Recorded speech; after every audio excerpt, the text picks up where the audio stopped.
bigger, bigger. Went from eating mice to eating small rats to now back then you couldn't get frozen feeders. So I'm feeding live feeders. And by the time you get to full size adult rats live, they're not friendly. So it's a bit of an ordeal to feed, a live adult rat. There's some extra stuff you have to do to try to daze and confuse the rat to try to make it safer for the snake. It's an ordeal. Eventually go to college, take Athena with me. Had built this really cool enclosure that looked like a storm trunk because I'm living in a dorm, and obviously you can't have a python in the dorm room. And the way I went to West Virginia University, and the way the dorm I lived in, the way it was set up is there were four rooms that shared a bathroom, and the bathroom was not connected to any hallways. It was kind of between the four rooms, and they had housekeeping service, and the housekeeper. The housekeeping closet was closest to our room. So the way the housekeeper got to that bathroom was by going through our room. And one day Athena was probably, 6 feet or so, 5.5, 6 feet by that time. She was just chilling out on the bed, and the housekeeper came to clean the bathroom, and she lost her mind, man. So I almost got kicked out of college because of reptiles. So Athena had to, and she was getting really big. She was real close to starting to eat bunnies, and it was a tough decision. But I took her to a local pet store, exotic pet store in Morgantown. They took her, and so that was it for reptiles for a while. Okay, and then your daughter came along, and then my son ended up having a ball python at some point. He wasn't a big fan of it. He thought it was cool, but he didn't enjoy getting in there and getting it out. I always had to take him in and out of his enclosure. Huh?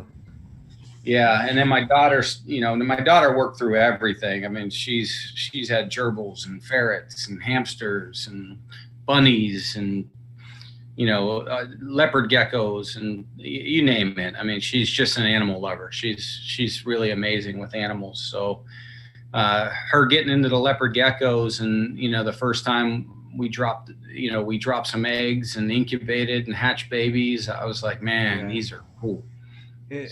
And I'll touch on that real quick. I've always loved reptiles. Same thing with you. Started with hunting salamanders in the creek, and then finally got old enough. I guess I was like 8, and I asked my mom for like my first lizard. And leopard geckos, would you agree that leopard geckos make such a great entry level pet lizard for like a new person, even a kid? For them to have. It's easy, simple, right? I think it's by far the number one start. And I hate the term, but people say it's a starter reptile. Right. It doesn't have to be. It doesn't have to be a starter reptile. I mean, you look around this room, it's not well, maybe it started me and moved me into African fat tails and crested geckos and gargoyles and Urodactylodes, that are behind me. But I still primarily what Luna Geckos is about is leopard geckos. I mean, we do have some other species here, but it is by far the easiest reptile to take care of. And it hurts when you're at a show. And I love bearded dragons, but kids walk into a show and they're hooked on this bearded dragon, and they got to have a bearded dragon because it's it's this big and it's the cutest little thing ever, and looks like Aragon. And I'm like,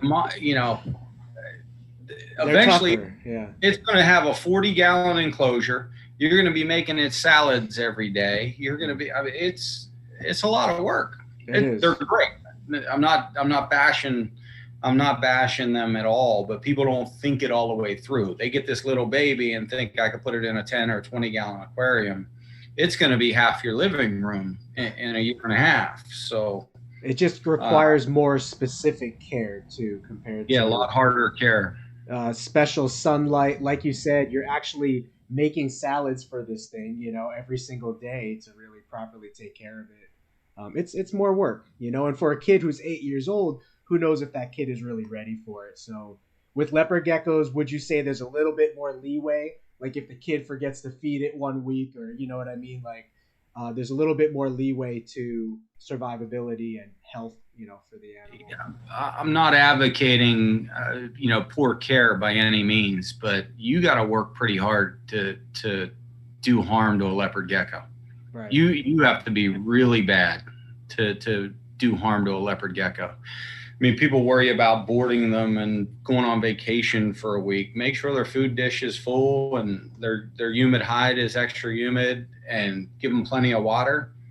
Have fun on vacation. You don't need anybody to babysit a leopard gecko. My daughter's, I love this. She's 19 now, but she started using this sales pitch at expos when she was probably 16, and people would come up, and the kids always want the gecko, right? And moms are like, I don't know, it looks like a lot of work. And my daughter's sales pitch was, I am the self-proclaimed laziest 16-year-old in the world, and I take care of 100 of these things. So, wow. And it always worked. She was deep in there then when she was even young, huh? Oh yeah, oh yeah. 100 of them at 16. I barely got 100 now, and I'm 30.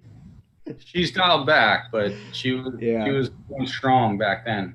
High school's easier. High school's a lot easier than college, so you can get away with that. Right. So yeah, like you said, definitely want to know how to take care of the animal. And the main thing with leopard geckos, and let me know if you've noticed this as well, obviously they can go a little bit without food. You want to give them consistent food, but if something happens and you didn't get to the animal in a week or so, that's food-wise, it's not a problem. But the biggest problem that I have noticed is babies with stuck shed. So in my opinion, it's very important, in my experience, to have a humid hide, especially for the babies, because they are more prone to stuck shed, and obviously that shed gets wrapped around their toes enough times it can cut off the circulation of their toes and cut them off. We see it a lot in the hobby, right? Yeah, you lose a toe. So we our baby setup, or our hatchling setup, is pretty simplistic, but it requires, to keep that humidity up, it requires diligence. So we spray. We spray every day or every other day, depending on where they are in the rack. Some portions of the rack get, maintain humidity better than others. So depending on where they are in the rack, that's how we maintain humidity for the babies. They don't get water dishes until I would call them sub-adults, and they get moved out of the hatchling enclosure. They get moved up to an adult female enclosure. Whether they're a male or a female, they get bumped up to an adult female enclosure. And at that point, that's where they get full setup. So at that point they have, it depends on the gecko, but that's probably 6 months in.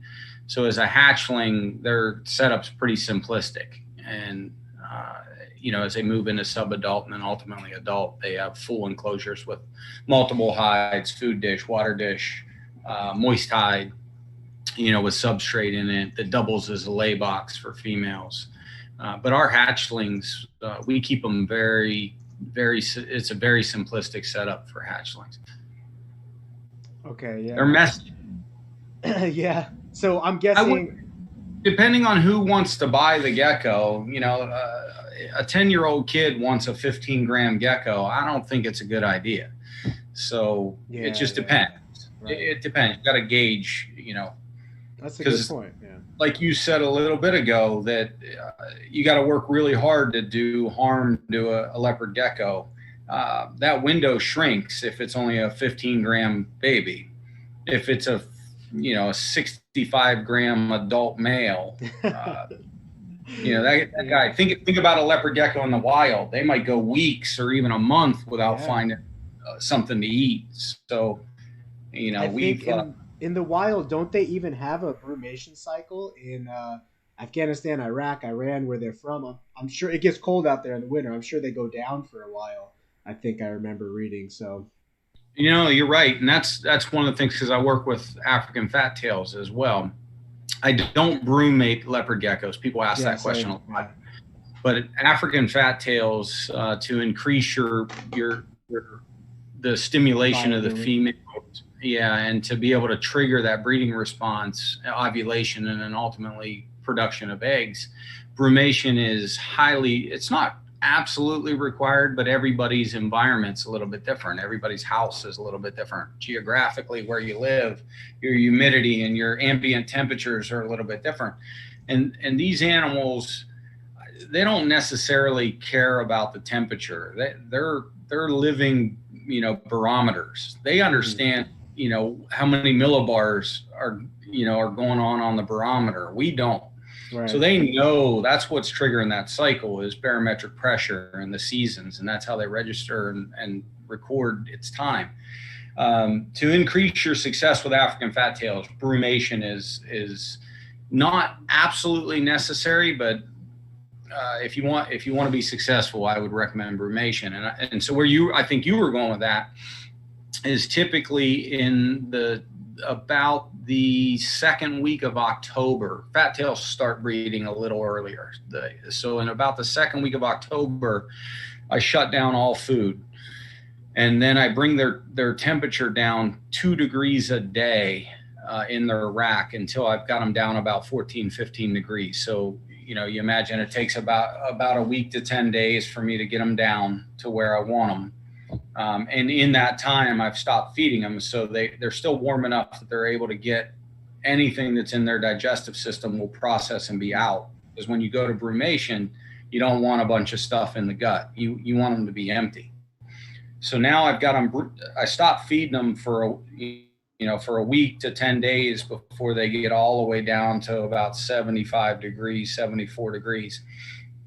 Fat tails, we keep fat tails at about 90 degrees on hot side instead of 92, which is where we keep our leopard geckos.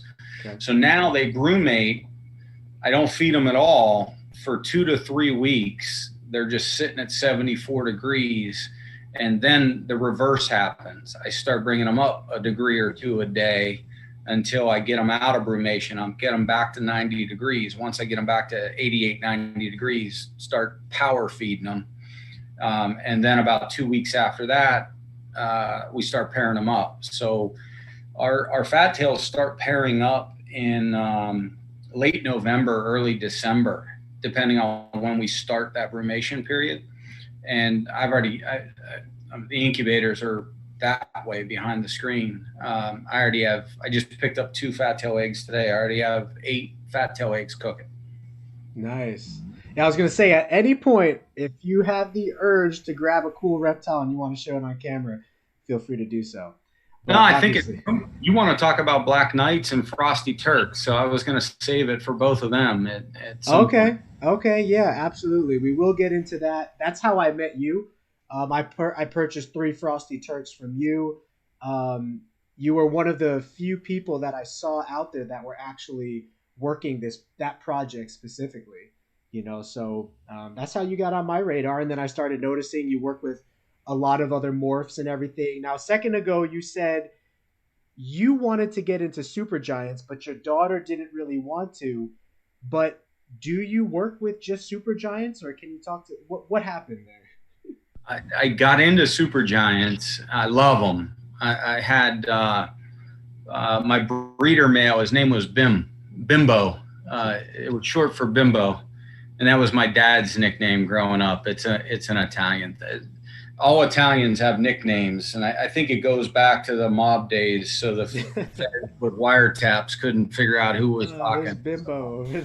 So my dad's nickname was Bimbo, and so I named this guy. He weighed 138 grams.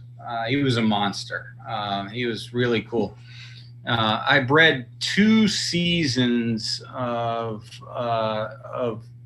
supergiants, and the problem with them, from my perspective, is they grow really fast. So that progression I talked about earlier, where a hatchling will stay in a hatchling rack until they're about 6 months old. These guys at 3 months were too big for a hatchling rack, and they were eating up adult space in my rack. And I don't think you can really sell them effectively until they're big. So I mean, Frank, imagine we never met and I got a 15 or a 20 gram animal and I'm like, I promise you, Frank, that thing's going to be 120 grams. You're like, come on. So you really can't extract the value out of a super giant until that thing breaks 100 grams and people were impressed with the size. So it really came down to space. And I have to keep these guys for a year, 7-8 months to a year before they're big enough that I can truly, extract super giant value out of them. And meanwhile, they're eating up all kinds of adult rack space. So I am no longer working with super giant. Love them. No longer working with them because of that. Yeah, I have a couple in my collection, but I don't focus on that. I think it is cool to have the bigger size, but at the same time, not necessary. Like the regular size is, comparable. It's just as well. You could have just as much fun with it. So I'm okay with it for now, but I saw one of your YouTube videos with a super giant. Isn't it named like it's something Greek mythology, isn't it? I have a super giant named Shelby. Shelby Mustang. That's Shelby Mustang that I named it Shelby. You had thought it was a girl. Yeah. You had something else about Greek mythology or something. Yeah. Was that a raptor or something? It might have been a ball python. Because we had a ball python we were trying to name Hera or Medusa. We were going back and forth between. Okay. Well, I was telling you before we jumped on live that on cleaning day, I'll put on a YouTube channel and I'll just let it play on the speaker here in the gecko room. And what did I do? So I don't actually get to watch all of the video. Sometimes you're talking about your channel is in that rotation. So I remember you talking about a super giant and at one point, so I'm back and forth between where I got, because water is in the next room right behind me. So I'm back and forth, through this door to the racks, to the water, to the racks, to the water. And at one point I hear you, talking about, look how big he is on my arm. And so then I got to go over and I got to look down because I got to see it too. Right. Right.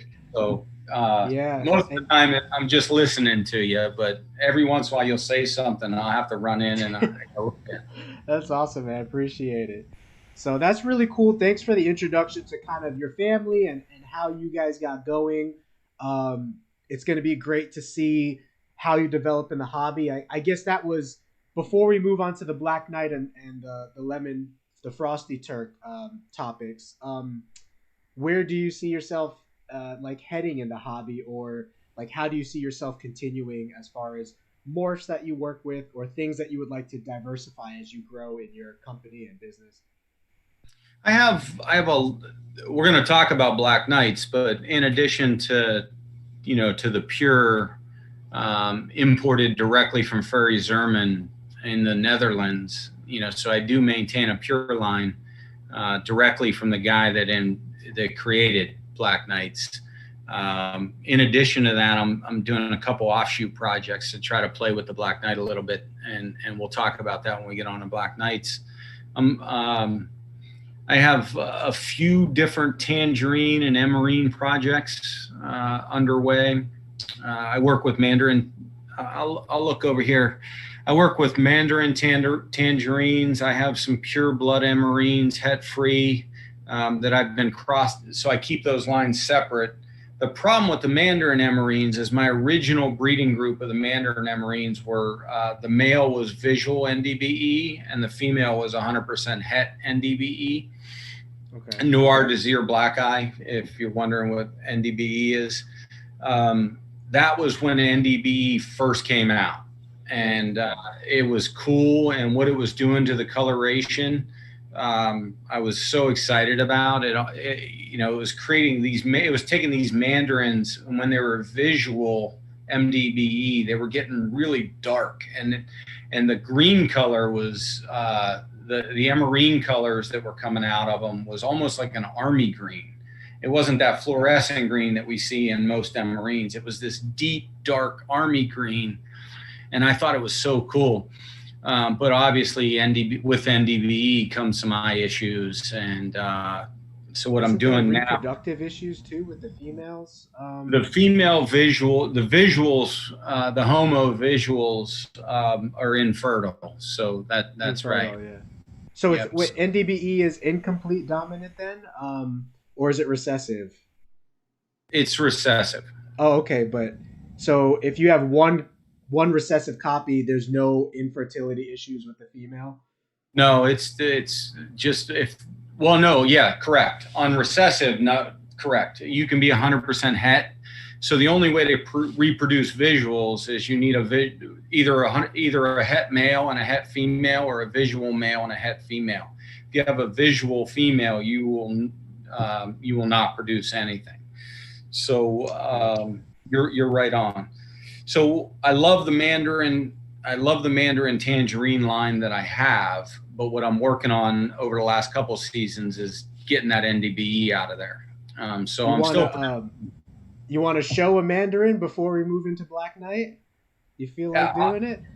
I'm going to show. This is my original breeder female. Okay, let's check that one out. And always cool to see some geckos.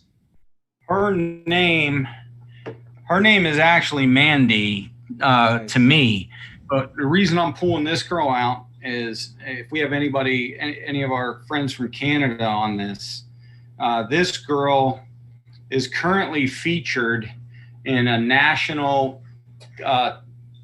TELUS is like Canada's AT&T. Okay. So she is currently featured in all of TELUS's iPhone 12 commercials. So no way. Yeah, we spent a whole day in a studio doing camera shoots with her,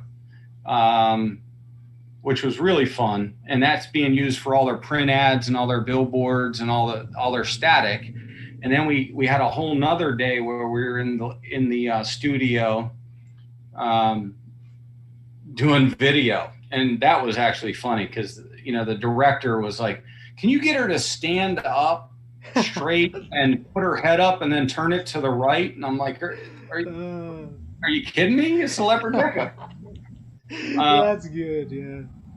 So she is, and what they recreated a scene from Ferris Bueller's Day Off. I don't know if you're. Yeah, I've seen that one. Yeah, he drives the car through his house or something. Right? Yeah, and then there's that one part where they ditch and they're in Chicago for the day and they're at the art studio. And what they were recreating was Ferris Bueller's Day Off in the art studio, and the art were the iPhone 12s and different species of geckos were replaced Ferris, and Ferris's girlfriend's name's Sloan. Yeah. So Mandy for the TELUS commercial is Sloan. She's the star. Her and Ferris and Ferris is what was Ferris? I'll think of it in a second, but she's currently all over the place in Canada right now. Dude, where can I find the link to that commercial or something? Just look up TELUS Communications. Is that on YouTube, or is it going to be on? Do a Google search. Do a Google search and look for TELUS Communications. Is that TELESIS? Sounds right. Okay. Well, I'll try to look that up while we're talking so that if I find it. I have a West Virginia public education. You want me to spell something? Come on. Telesis. That's probably not it right there. But anyway, I'll try to find it. If anyone in the chat knows of that commercial, that would be pretty cool if you can throw a link into the chat if you find that video. If not, I'll find it later and link it. Yeah, I've put them on my Instagram feed. There is a picture of one of the static commercials where, it's Ferris and Sloan like looking up at an iPhone. It's, I don't know, several months ago, but it's in my Instagram feed. And then when the TV commercials started coming out, I put it in my stories because I typically don't fill up my feed with motion stuff. So this is this guy, his name's Crush. This is also a Mandarin. Oh yeah, nice orange. he is 100% het NDBE. So he is kind of the starter. I guess he's the F1 boy that's working on getting the NDBE out of these mandarins. So he's a pretty cool guy. He was an extra in the TV commercials. Oh wow, that's so cool. Leopard geckos in commercials, dude. That's next level stuff right there. And That then is I do still have the original NDBE male. He can. Let's see if we can get him out. okay. Yeah, let's try it. Someone said they put a link to the Tellus commercial in the chat, Chelsea, but I don't see the link there. Does anyone else see the link? Maybe double check Chelsea if you can. See if the link's there, or I'm just completely missing it. But all right, so that's the NDBE. So it's like a look at that army green. yeah, that is very dark. So NDBE, I never got too big into it, but obviously I heard about it in researching. Is it a darkening gene then? It's a color enhancer, so it'll create funky patterns and funky color changes. Now, just because I am working out the NDBE gene right now, this guy is visual. He's pet. He's a pet at this point. He's not a breeder, so he's just kind of hanging out. Okay. Someone asked, how long before you hope to be able to prove the NDBE is out of your line or whatever line you're working it out of? It could be as simple as 2 seasons, because I can breed 100% het crush. I can breed crush over into my Mandarin Emerines, right? Mm-hmm. So if I take crush into a blood Emerine, and my blood Emerines are pure, they're het free. Yeah. So if I take crush, who's 100% over into a blood, I just cut that percentage way down, right? Right. So then if I take those offspring and then breed them back to crush, who's 100%, or if I take them all the way back, to the original guy, which I don't want to because I'll just create more. You'll be able to produce, particularly if it's a male, and if I breed them to 2 females or 3 females. Once I produce 20 babies, if none of them came out visual, I think it's pretty safe to say they're out. So it's hard to test breed females, because a really, a typical female is going to give you, call it 8 clutches in a season. That's 16 babies if all the eggs are good. You really want to be 20 plus before you can start to call it that you've you're pet free, or even if you're say you buy an animal that's 66% het eclipse. If it's a female, that first year, if you breed her to a visual eclipse or to 100% het eclipse that is 100% het eclipse, that first season, if you don't produce any eclipse babies, I don't think it's safe to say that she's not eclipse. You want to breed her, you want to get to 20 plus babies. Now, if it's a male, that's a different story, because I can test breed a male. Yeah. I can breed him to 5 different females. I can breed him to rainwater. I can breed him to a bell. I can breed him to a tremper. I can breed him to an eclipse. And if nothing pops out but normals, he's clean, because he's popping in each one of those. What is that? 32. That's 64 babies that are out. Right. Yeah, that's a good point. So that's good. Yeah, go ahead. I was just going to say a lot of breeders test breed. Hobby breeders generally don't test breed. I would say mid-size and above test breed, but most of them only test breed their males. Females it's tough. By the time you breed so let's just say I want to make sure a female is clean of all 3 albinos. This year I got to breed her to a tremper. Next year I got to breed her to a bell. The next year I got to breed her to a rainwater. Then I got to breed her to an eclipse. Then I got to breed. By the time I've tested her, she can't breed anymore. So she's ready to retire. So females, I don't like buying females. I like producing females because I know what's in them. Now, obviously I couldn't have started by producing my own females. Mm-hmm. You bought But some, and then now you can produce your own. And so yeah, let's touch on that real quick, because I've now produced. I started with two tangerine geckos, and now I used. I bred for all females my first year, and that created whatever, like another 8 or 10 tangerine females that I entered into the breeding stock after I raised them up.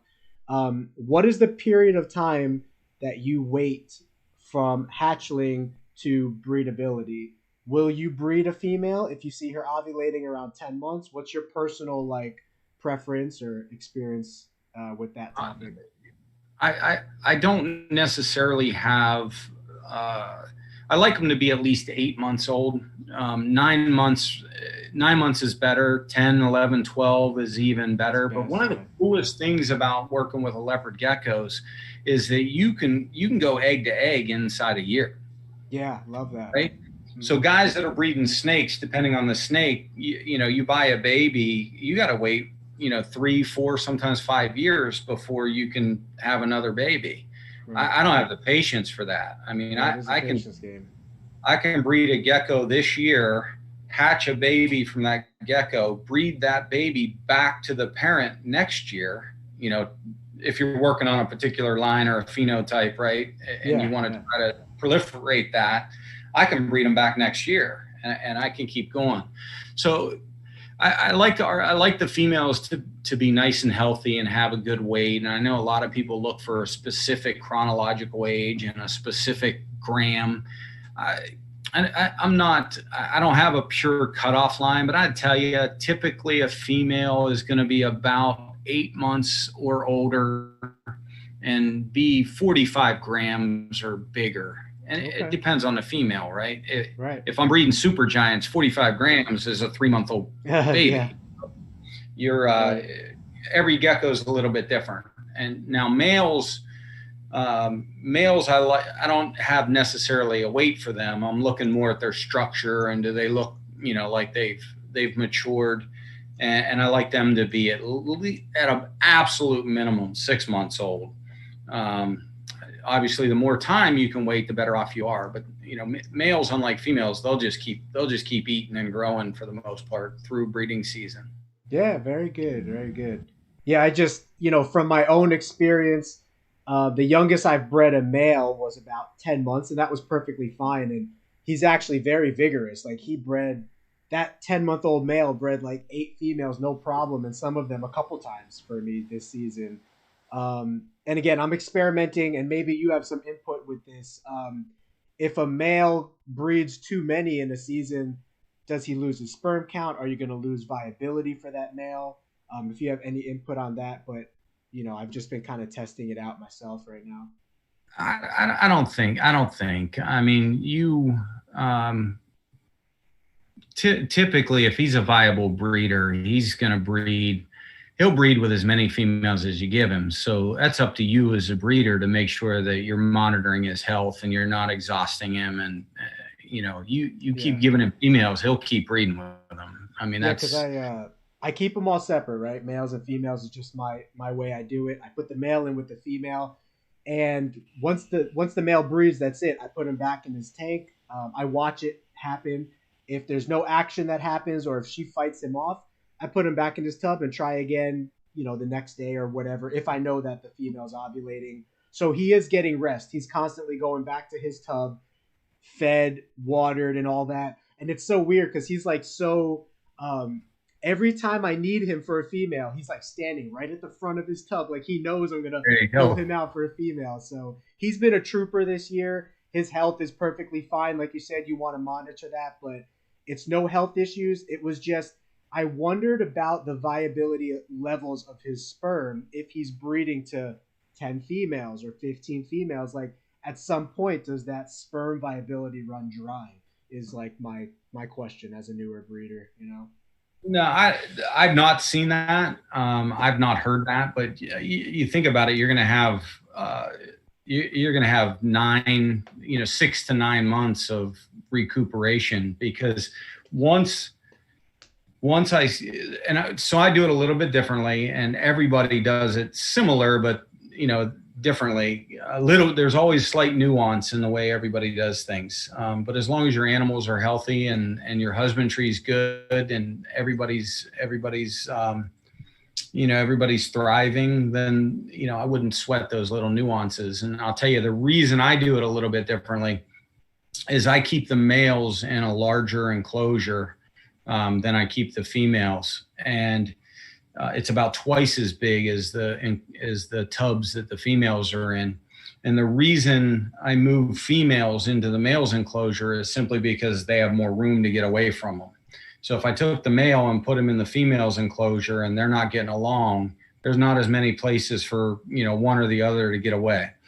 And it's also very typical that when I'm cycling through, I'll put up to 3 females in at the same time with a male. So I'll put 3 females, 1, 2, or 3 females, depending on what the male is, depending on what the project is. I'll put up to 3 females in there. Keep a real close eye on them, for the first hour or so, just to make sure that nobody's nuts. If one of the females nuts, then she's got to come back out. But if everybody's, getting along, they'll stay for a week. So I leave them together for a week, check them every day, twice a day, make sure everybody's still doing all right. And I'm in here all the time. So if you heard crazy noises or, hides getting flipped over, you would know. I can hear tails rattling like right now over here, but after a week, I separate them. Females go back to their bins. Male stays without a female for a week. So he's resting for a week. He had 3 females. You need a rest. He had 3 females with him for a week. Right. So then I'll watch those females progression. And within about 2 weeks to, I'd say 14 to 20 days, you should start to see true signs that she's gravid, right? You should start to be able to see some eggs, because somewhere in that 20 to 30 day range, she's going to drop that first clutch. So after about 21 days, if she is not gravid, I can't verify she's gravid, I'll cycle her again. So I'll put her back with them for a week. And we just kind of do that until the females start dropping eggs. Once they start dropping eggs, because of the sperm retention, the vast majority of our females won't get paired back to that male. Now, there are instances where that, a particular female will drop, a good clutch, or even she drops an infertile clutch or 2. She tricked me. So she will go back and cycle through again, because I got to get her another dose of sperm to make sure that we can produce some viable eggs. And then you also have instances where, after this 3rd or 4th clutch, we'll get some duds. And if it's early enough in the season, say it's March, I will put them together again. But if it's late in the season, it's now late May, June, July, she's done for the year. She might have just ran her course. Yeah, she's just done for the year. So I'll just let her lay a clutch or 2 of duds, and then she'll shut down and be on the bench until next year. So very cool. Well, while you're talking about a lot of people cycle through throughout the entire breeding season. I've had females produce 14 clutches that were only paired one time. They were paired one time in January, and they produced 14 clutches with retained sperm. Yeah, so leopard geckos retain sperm, guys. So usually, like Big G is saying, 1 breeding is all you need to sustain that girl's 7 different clutches that she's going to lay over the next 4 to 5 months. 2 eggs per clutch should be good, right? But like you said too, you want to keep an eye. Maybe if you get some duds, maybe try to repair, or especially if you're getting duds in the beginning to the middle, you could try a repair. But that's really cool. Thanks for mentioning your technique there. Were you going to say something else on it? No, I think that's good. Now, if they're all duds, maybe the male's infertile, maybe the female's infertile. The easiest way to do that is, it's risky in the same season. You could test out another male with her. But then if you start hatching babies, unless that male has the same genetics as the other male, it could be either father. You don't know what genetics are in that baby. So you gotta be careful with that. So there was a question in chat. I did answer it, but I want to ask you, when do you typically see your females ovulate, and do you have females that ovulate at different times of year for leopard geckos? I am on pretty traditional cycle where I start to see ovulation in late December into early January for fully mature adult females. Juveniles, first year breeders will ovulate at different times because they mature when they mature.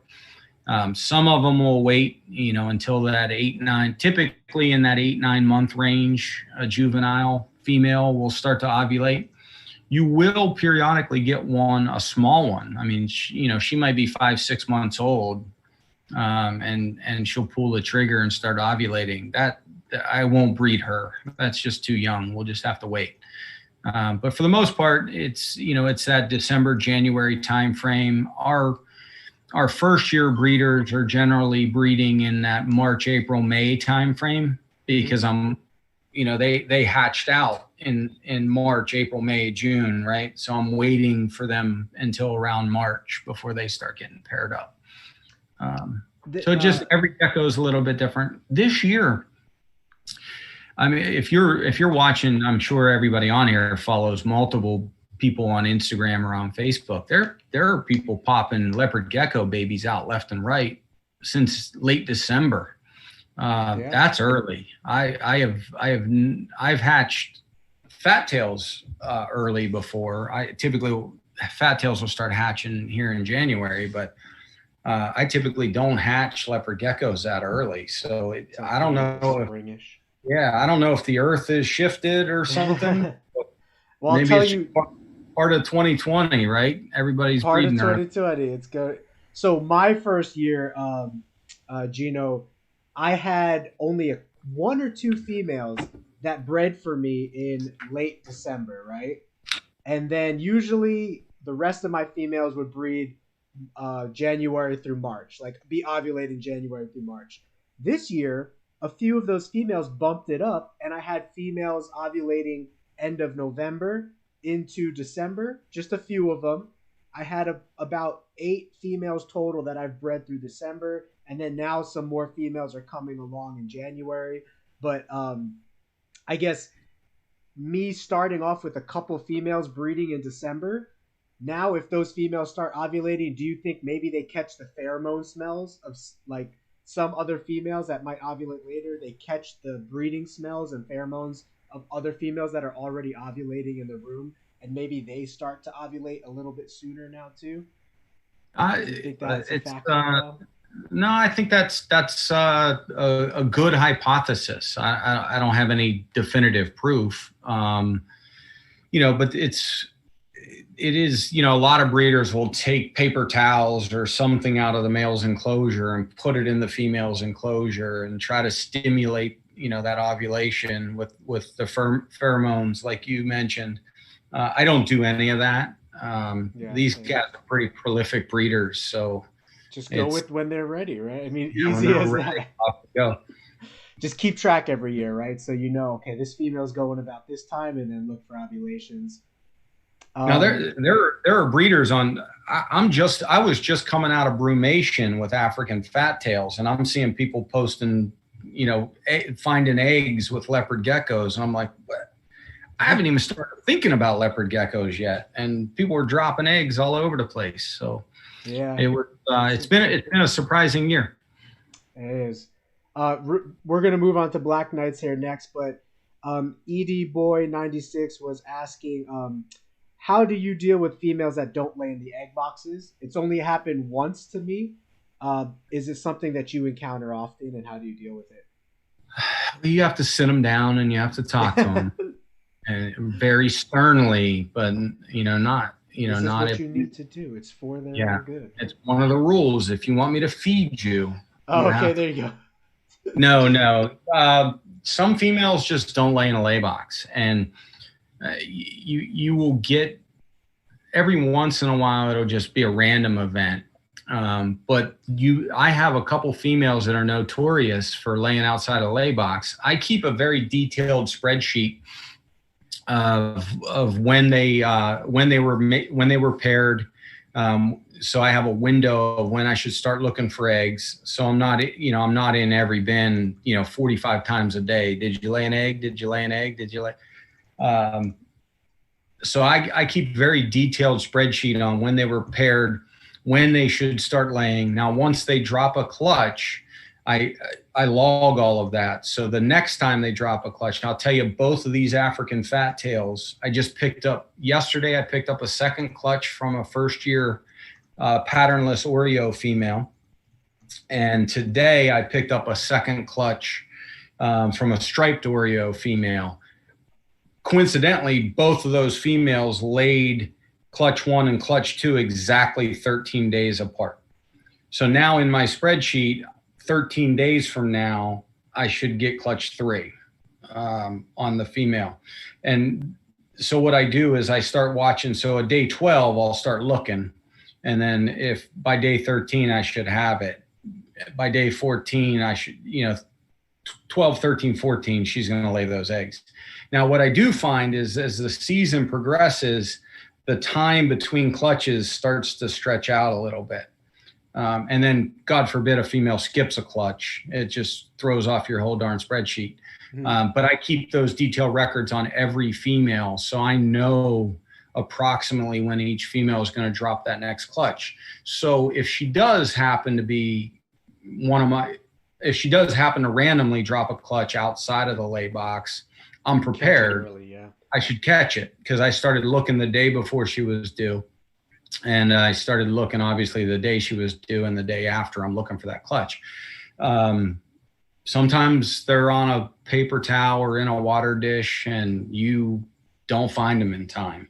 I still incubate them. I give the egg a chance. So I'll throw, if the egg looks horrible, I'll throw it in the incubator and give it a shot. Sometimes it'll surprise you. Worst case scenario, it molds up and shrivels up and it wasn't a viable egg and you move on. But the last thing I want to do is throw it away immediately. I'll give it a shot. Yeah. Frank, I got to tell this story. Yeah, go for it.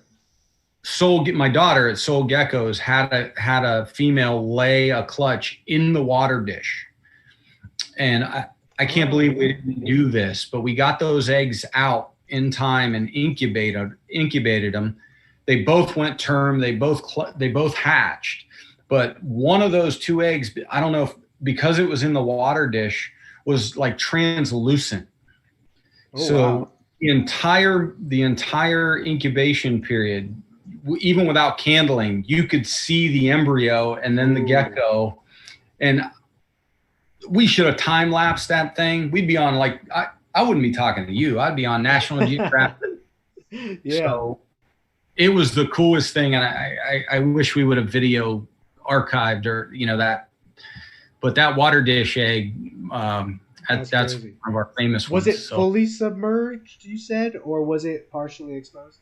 It was partially exposed, but probably 2/3 was underwater. Yeah, because there was a couple people asking, and I said one thing that worked for me when I had the 2 eggs that were stuck to the plastic of the tub and to each other, I got a cup of warm water and just took a drop from my finger and just kind of gently, massage those eggs until they pulled apart off the plastic and from each other, and then incubated them. I will. You will get clutches stuck together, particularly if they're outside of the lay box or even in the lay box. If they dig all the way to the bottom of the lay box, you're right. A lot of times they'll stick on the plastic on the bottom of the lay box. The ones on the lay box, you got to be real tricky, and you're right, very gentle to try to get those unstuck. If I do have a clutch that's stuck together, I'll gently try to bring them apart, and if they don't come apart, they're going in. I incubate them together. Yeah, and they hatch. One will hatch before the other. It doesn't affect the other one. They'll hatch. Yeah, in the wild it happens, right? Sure. So you feel like moving on to some Black Knights, and after that, Lemon Frosties, or what? Yeah, man. Let's talk Black Knights. Yeah, you said you're connected to the guy. Bring one over, and we'll kind of talk about him a little bit. So that's my daughter, my daughter showed me a picture of a black knight and 4 or 5 years ago. And I said, that's Photoshop. That ain't real. And she did all kinds of like internet work. And finally, at that time there was virtually nobody in the US working with them. Yeah. And she found Furry Zerman, who, he is the creator of the black knight leopard gecko. He lives in the Netherlands, and we ended up hooking up with him, and we wanted to import some. And so we originally imported 1-2 group, and this girl right here, this is mine. This is Mata. So this was our original breeder female. Wow, yeah, look at her. She's actually, a picture of her is my post today on Instagram and my feed. Yeah, beautiful. Very smooth, like silky looking. Yeah, it's kind of like reminds me of like those old Elvis like paintings that were velvet. Yeah, that's beautiful. So did you get them as babies? Did you have them brought in as adults, or? Brought them in as babies. So funny story. So the 2 females, my daughter picked, the best of the 2, although I love Mata. Mata has interestingly, black knights tend to kind of fire up and fire down. Yeah. And so she has a little bit of a gold stripe on her back that isn't always there. It's not always there. Sometimes she'll just look pure black. And my daughter is pure black. So Furry says, I need a wire transfer. I don't do PayPal. So, I get on my app on the bank and try to do an international wire transfer for, 3 black knights. And the bank flags it as, because I'm sending warning. Yeah. I'm sending thousands of euro. Yeah. And they lock down my wire transfer capabilities. I have to physically go to the branch, and I'm sitting with the branch manager and I'm completing this wire transfer. And she said, because it's an international wire transfer over a certain dollar amount, I need to explain what it's for. And I said, I'm buying geckos. Oh, that's good. You should have seen the look on her face. Yeah. That is funny.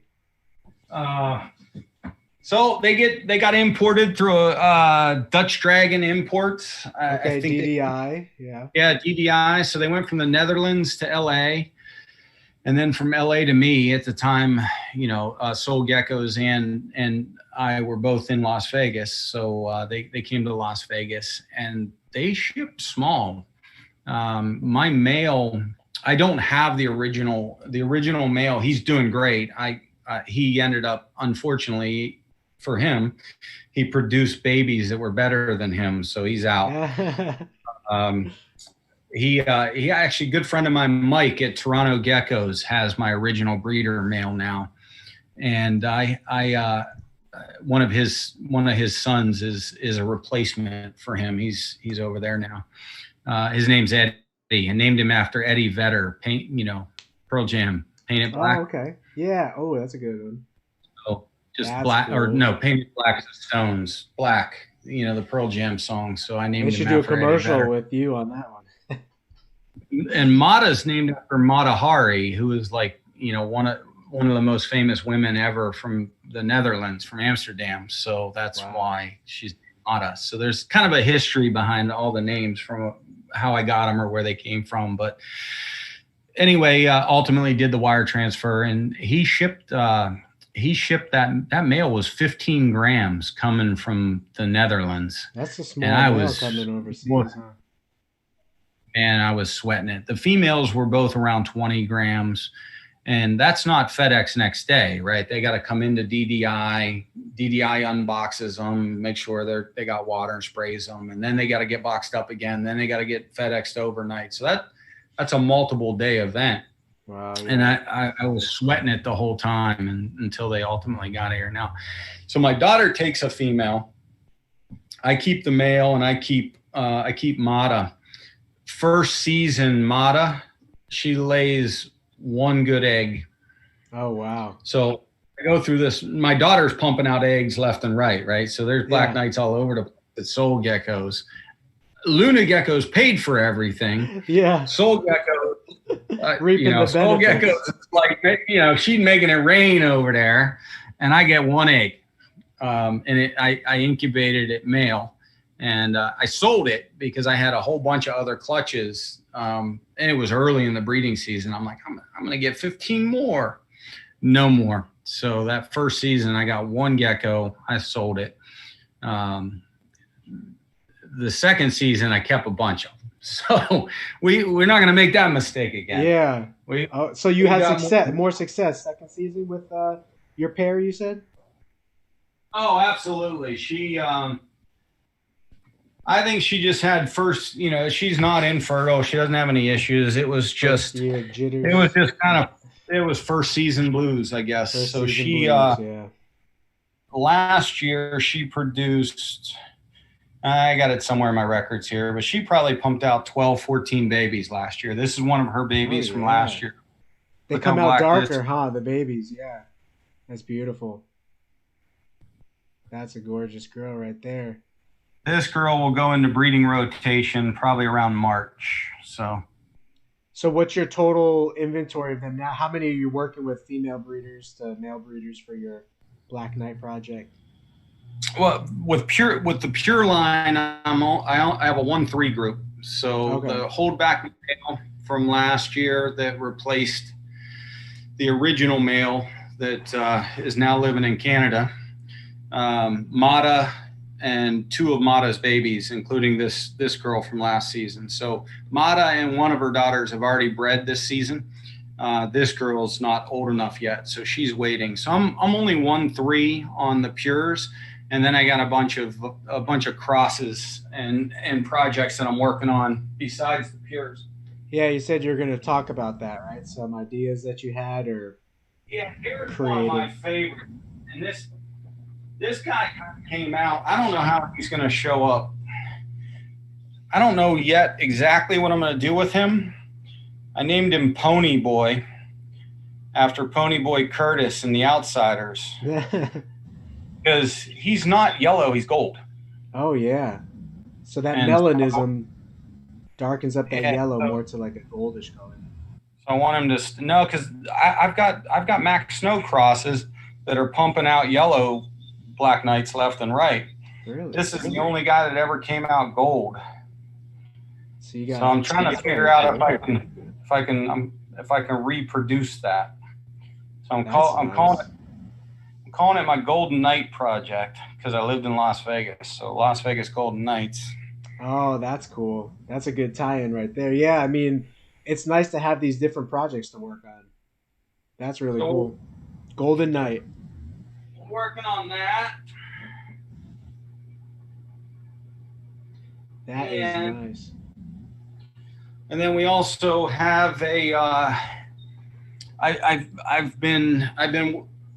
taken the pure line and I worked Max Snow into an outcross, and then I've also been working I worked the Eclipse gene in. So I'm working on the I guess they call them the Panda project. So I'm working on I think it's GK. They're in Hong Kong. They produce amazing super snow Black Knights. They're just an all black gecko with kind of a white stripe on them. So cool. Instagram or on Instagram? GK geckos, you said? I think it's hold on, I got it in my feed. If you could find a picture of their let me see. Their super Black Knights, man. GK gecko. Yeah, Asia be doing some crazy stuff with a lot of their different morphs and everything, but GK, let me know if you find it. I didn't see it as it's GK looks like _ company. GK company. Oh, okay, there it is. Yeah, GK company. Yeah, let me follow these guys. So that's them if anyone wants to check them out, GK company. So you're gonna try to they do crazy, like they got some crazy Mandarin tangerine stuff. They're Black Knights, and then those super snow Black Knights are so cool.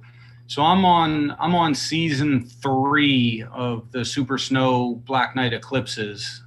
This year will be season 3 on that project. I produced a bunch of Super Snow Black Knights that were head eclipse last year, and then several Super Snow eclipse black or head eclipse Black Knights this year. And the reason I don't know that they're that's the problem with the Super Snow, right? You're not 100% sure if it's eclipse or not eclipse, because that Super Snow creates that, that cover. The Super Snow in general creates the black eye. The black eyes, right? But you don't know if there's eclipse in there or not. And I didn't want to sell a Super Snow to somebody telling them it was a Super Snow eclipse Black Knight, and I'm not sure it's an eclipse. So last season I produced 2 Black Knight Super Snow visual eclipse. 2 Black Knight single gene Max Snow visual eclipse. So now I know for a fact that I have eclipse and eclipse, right? So I should have much better probability that I'm going to get a Super Snow eclipse Black Knight. I'll do holdbacks on them. I'll test them back to just a regular Max Snow eclipse, and some of those babies should come out Max Snow, and some of those babies should. Anyway, we're going to test that. Before I start telling people that I have Super Snow eclipse Black Knights, I got to make sure that they're eclipse. Super Snow's tricky. I hear you. Now, correct me if I'm wrong. All of my Super Snows that have the full black eyes, the Super Snows always have the full black eyes, whereas with the eclipse, sometimes they could have partial shading. So is that a potential sign you could look for to tell the difference? Yeah, usually on the Super Snows, you'll get some other markers. You'll always have the white legs and white feet. You have the white nose. You'll have the white nose. You'll have the white tail tip. Where here, I'll grab a Super Snow Black Knight from this year. I only have one left. Yeah, let's check that out. That'd be cool. Does it have like a white nose and white feet? That'd be super cool looking. Now this guy doesn't have a white beak, or he has white feet and he's got a white nose, but he doesn't have a little white nose, but he doesn't have a white tail tip. He is eclipse, you said, or? I don't know. This guy I don't know, so I'm not willing to tell somebody that they're buying an eclipse animal. What I'm willing to tell you is that it's a Super Snow Black Knight, and it's at a minimum 100% head eclipse. But I don't know if he's eclipse or not. Are his eyes all black? Cauldron black? His eyes, yeah, they're all black. What's cool about these little guys is they look, at a quick glance and maybe on this camera, they look a lot like a Super Snow, right? Yeah, yeah.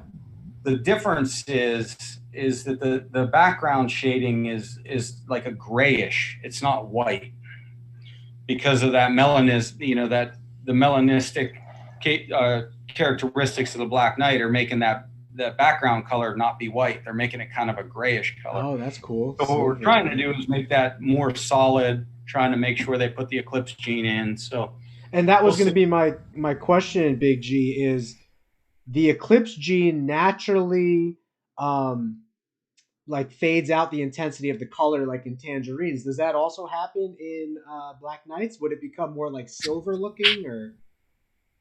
Yeah, that's right. Because that's the theory anyway. I mean, remember, Black Knight's only been, it's a 15 plus year project to create a Black Knight, but they've only been really widely available in the US for the last 2 or 3 years. So all these outcrosses and these little projects are, they're on, Gen 1 or Gen 2 at this point. So I'm rolling into Gen 3 on a couple of them right now. So nice. We'll see. I popped out a cool reverse stripe. I'm working on another little outcross project that I'm calling it. I'm not naming any of these, by the way. I have project names, kind of like Stasabek with the G project. He didn't necessarily intend to name it the G project. It was just, he's working on so many projects. You gotta know what your projects are. And, so like the Golden Knight is not a morph. It's not a line. It's not anything at this point. It's a project that I'm working on that might turn out to be nothing. So we might never see one. I have another project where I'm working gem snow into the black knights, het-free animal going into the pure het-free black knight line. The purpose I'm putting gem snow in there, if you look at a gem snow, they're like gray and black. Oh yeah. They kind of have a lot less yellow in a gem snow or a tug snow than a max snow. And they don't have a super form, right? Unless they're mixed with Mac. They don't have a super form, so I don't have to worry about creating supers. Yeah. If I can create like a funky gray and black animal, looks like the moon, brother. So yeah, there you go. So I'm calling that the Bella Luna project. Bella Luna. Couple quick questions for you, Mr. Big G here. Mr. What did you tell me they called you? They called you Mr. Gino, and then you got bigger or something? Yeah, when I first moved to the South, they called me Mr. G, because everybody, it's kind of a thing. They call you, by so your first name, Mr. and then your first name. Mr. to be formal, but then they drop your first name on it to be less formal. So you'd be Mr. Frank. Gotcha. But then I started eating a lot of chicken wings, and I got up to about 260 pounds, and it went from Mr. G to Big G. But there you go. I got it back down now. So so you're back down to Mr. G here. Yeah, but I like that formal / informal. So River Steck asks, any advice for the 2021 breeding season? So that kind of ties into a question below his. Why are so many breeders leaving the hobby? So can you touch on maybe where you think the leopard gecko hobby is going and good morphs to invest in now? I think I don't think that there's an abnormal number of breeders leaving the hobby. I think it's the normal cyclical nature of the hobby, or really of any industry.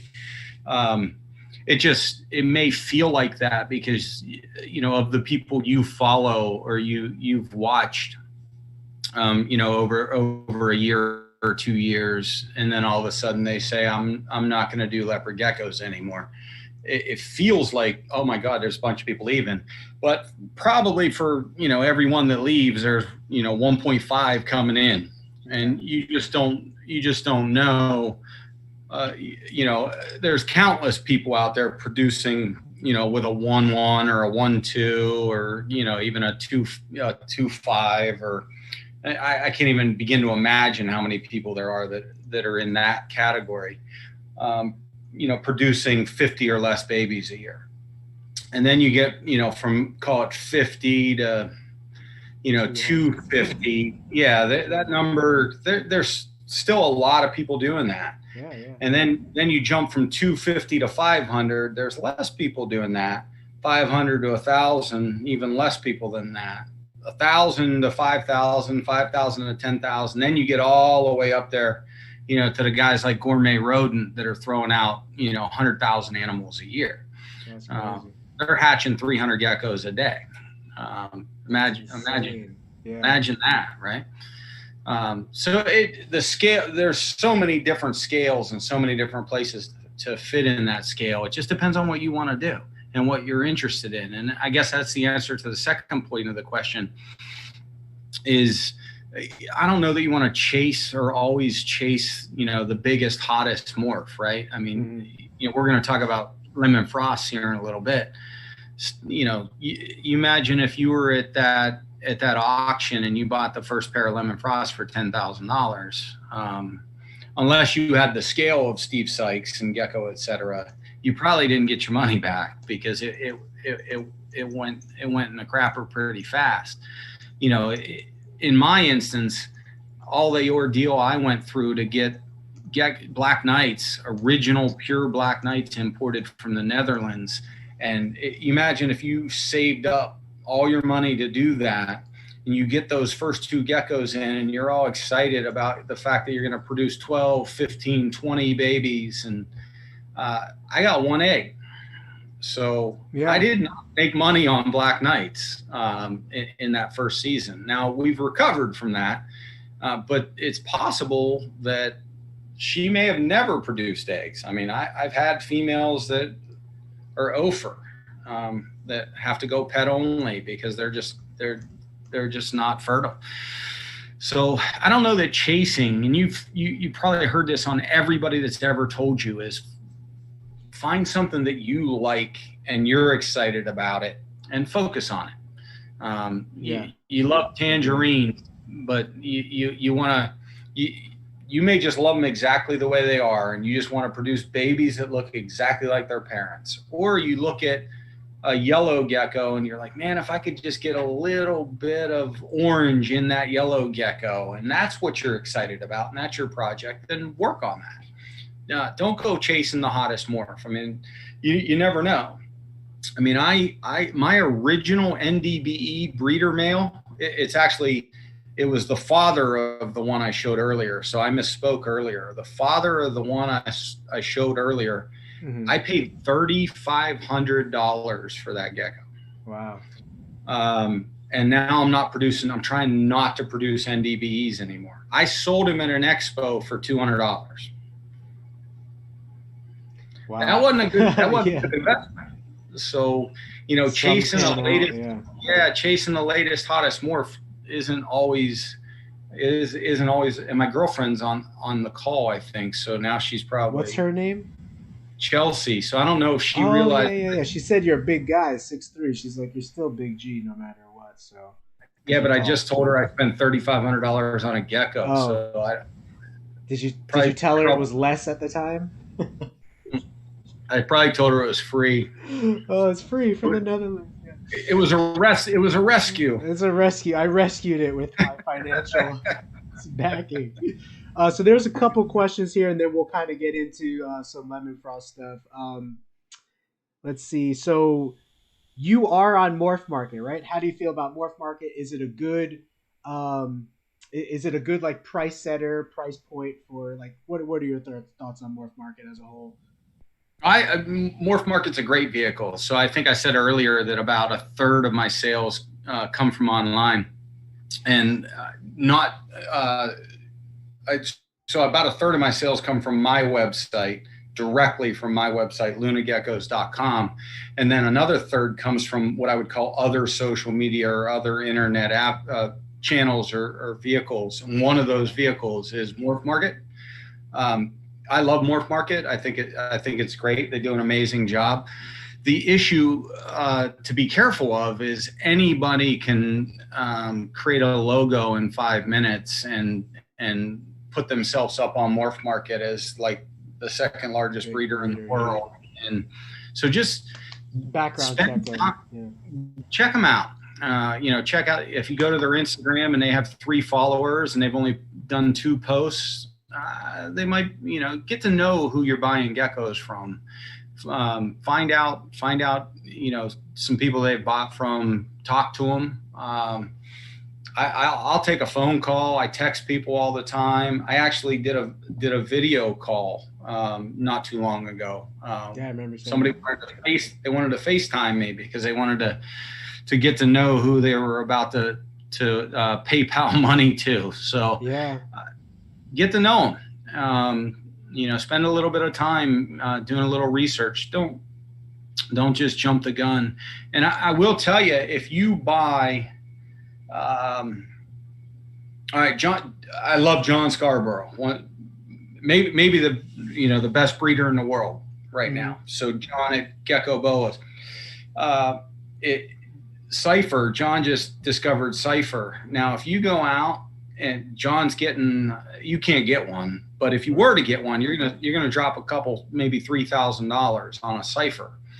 You can't expect to go make babies and sell them for $3,000 because no one knows who you are. Right. Everybody knows John Scarborough. There's not a person in the gecko world that doesn't know John Scarborough or Steve Sykes, or that list goes on, right? Those guys are going to get prices that you're probably not going to get in your first or second or even third or fourth or maybe your 5th year. So you have to build a reputation, and people have to get to know you and trust you, because a lot of what you're paying for is you're paying for the reputation of the breeder and the integrity of that breeder, and the fact that when he or she sends you an animal, what they tell you is in that animal is what's in that animal. So you're not just paying for the animal, you're paying for everything that breeder does behind the scenes with that animal to ensure that you're getting exactly what you're paying for. So that would be my advice. That is a good point. And just to kind of touch on that real quick, marketing your brand, your unique footprint in the hobby is so crucial if you do want to sell and be profitable in the hobby, like the person was saying, because like you said, you could spend thousands of dollars on some very high quality animals. If no one knows who you are, the chances of you selling go down dramatically. And so just kind of getting out there and producing content. So this will be a good time to plug your YouTube channel that's coming. And so before we get into your YouTube channel real quick, I've been researching a lot of ball pythons over the last few months. I've gotten into ball pythons over the last few months. If you look at total sales of ball pythons on Morph Market, it's 162,000 sales off Morph Market in 5 years. Leopard Geckos has 16,000 sales in 4 years. Why is there such a big difference? Well, a couple reasons. Ball pythons have dramatically more recessive and dominant genes than leopard geckos do. They're both good entry level, reptiles. But and this ties into the earlier question, where I feel like leopard geckos can improve is in the content.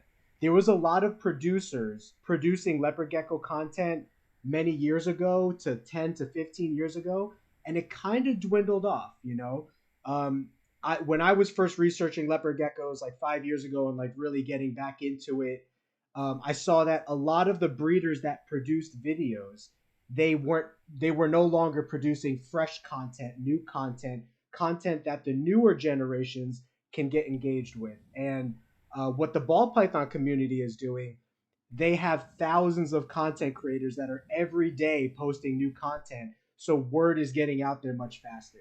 So as more leopard gecko creators produce more content, I also believe there can be a huge uptick in leopard gecko awareness, even more than there is now, because obviously it's a staple animal. It's not going anywhere.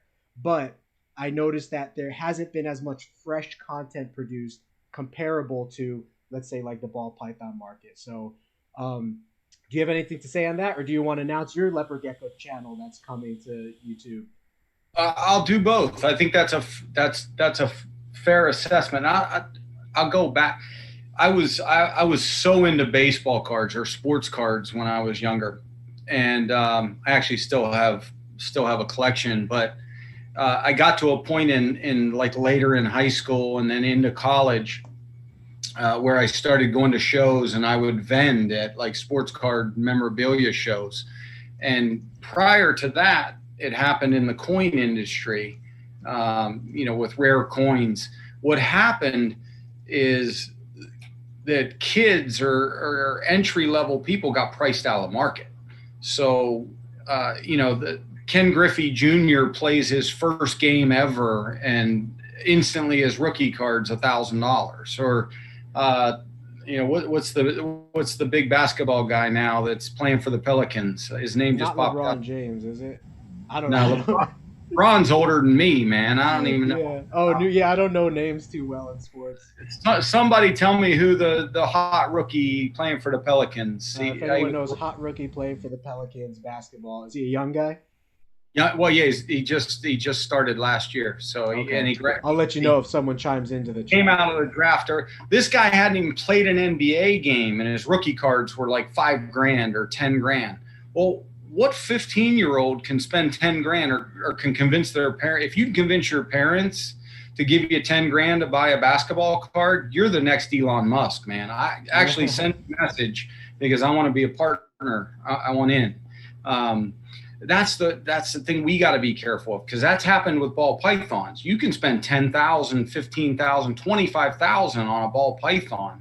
We can't take this hobby or this industry to a point. Now, there's always going to be that hot brand new morph, and it's going to come out at $3,000, $4,000, $5,000. But then as people get it and they start breeding it, and because leopard geckos proliferate so fast, right? You're egg to egg in a year. those prices come down pretty quickly. So if you're looking at Black Knights last year and you're saying, man, I don't want to spend $2,000 on a Black Knight. Well, you can go on Morph Market right now and get a Black Knight for $1,000, $1,200, $1,500 for a great one. So they've already come down. You can get crosses out the wazoo for $200, $300, $400, but I don't even know if I'd call that a Black Knight. But I tell you what, I was getting for Black Knights in 2020, I won't be getting for Black Knights in 2021 because you could produce these things so fast. So what we have to do is we have to continue to make sure that not just adults with, you know, fair amount of disposable income can participate in this hobby. We got to make sure that when you're at an expo, that a mom and a dad and a 12, 13, 14-year-old are comfortable spending $100, $150 because they got to then go get an enclosure and spend another $50 to $100 depending on how nice they want to make it. We have to make sure that we can keep filling people in, right? Yeah. So if everybody in the industry or in the hobby are selling $5,000 animals, we're not going anywhere. Yeah, no one's gonna. We've shrunk our audience. Yeah, we've shrunk our audience. So that would, I've seen it happen. I've seen it happen with coins and then baseball cards, and to some extent you see it in ball pythons. So find me a 15. I'm gonna check my phone and see if somebody convinced their parents to give them 25 grand for a ball python. Yeah, that's a tough one. Nobody. I don't have a new partner yet. So. Yeah. So yeah, on that point, you know, one of my personal goals with, because we work with, we now have a group of 1 male and 6 Black Knight females over here that we acquired from Calico Geckos. If you know who Calico Geckos is, he focuses on super giants, and he wanted to get rid of this Black Knight project that was imported, you know, from Europe/Asia. He got it from, so they're really good quality. But he didn't want to spend the time and effort to put that project into his supergiant stuff. So he was willing to sell for the right number. And my family member, business partner, and I, we invested, and now we're in Black Knights. But one of my goals and desires as well is I would like for people in the American market to be able to experiment with it, run their own projects. Because right now it was, like you said, it's becoming more easy to get. But up until now, it's been, you know, more difficult to get. Sometimes you have to import the best quality, or the ones that were on the market were super expensive. But all of that is becoming easier now, like easier to attain. More breeders are working with it. Good quality is more affordable for the average hobbyist breeder, and will continue to be more affordable for even, you know, entry-level breeders as time goes on, and everyone can sort of be working their own Black Knight projects and doing stuff. So that was one of my desires, is to make it at a price point that's going to be affordable for your average person, you know. And I think maybe around that $1,000 price point, that's more affordable than looking at $3,000 for an animal that you have to ship from overseas. Whereas you could pay $1,000 for an animal you could have shipped from wherever in the United States, you know. So I agree. Yeah, I agree. Yeah, go ahead. No, I was just gonna say there was. Did you want to go into the Frosty Turk? Sure. Okay. Now, go for it. So Frosty Turk it's a project. Not for everybody. You can throw the disclaimer in there now. But you should put it all up. This is not for everybody. By no means, you know, lemon frosts are a highly controversial subject, and you know, Frank, you can talk about that too when I get up to grab. I'm actually going to start. I'm going to grab the mother of the 3. I was going to ask to see maybe the. Show whatever you want to show, but if you could. Her name. So I named them all Lulu, like Lululemon. Good one. So you're the mother of your babies is Lulu 2. Lulu 2. Okay. And so about 3 or 4 years ago, I have to think about that for a minute. Lemon Frost, you know, just came out, and most visually stunning animal I had ever seen. Nothing compares to it. and I had to have one. And so actually, soul geckos, Luna wasn't even really in existence yet. It was, I was just starting to acquire stuff. So we acquired one, and I paid for it, and soul geckos got to have it. So that's a bad, I got a bad with soul geckos. But so we acquired a super hypo lemon frost. He was gorgeous. And it was right at the season so I guess it was 3 years ago. It was right at the season where, almost 4 years ago now, where I was starting to acquire my own stuff. And I had a pure wild caught bloodline turkmenicus subspecies. So, instead of Eublepharis macularis, which is primarily what a leopard gecko is, although we're not absolutely sure, because when the stuff was originally imported, no one documented localities. And so the common leopard gecko that we work with, we consider it to be Eublepharis macularis, but there's all kinds of stuff in there. We don't know for sure. So I had a 1-2 group of pure wild caught bloodline turkmenicus, and my daughter had a fascio, and pure bloodline fascio. And what we got this lemon frost, and it was just starting. People were just starting to say, hey, there might be some tumors going on here. There might be some cancerous things going on here. So she bred him to the fascio. I borrowed him and bred him to my turkmenicus. Both of those females start producing clutches, and we're incubating eggs. And sure enough, he develops a neck tumor. And now, again, he's a super hypo. He's got some patternless in him, some tremper in him. He's just a mutt, but a whole bunch of genes mixed in there.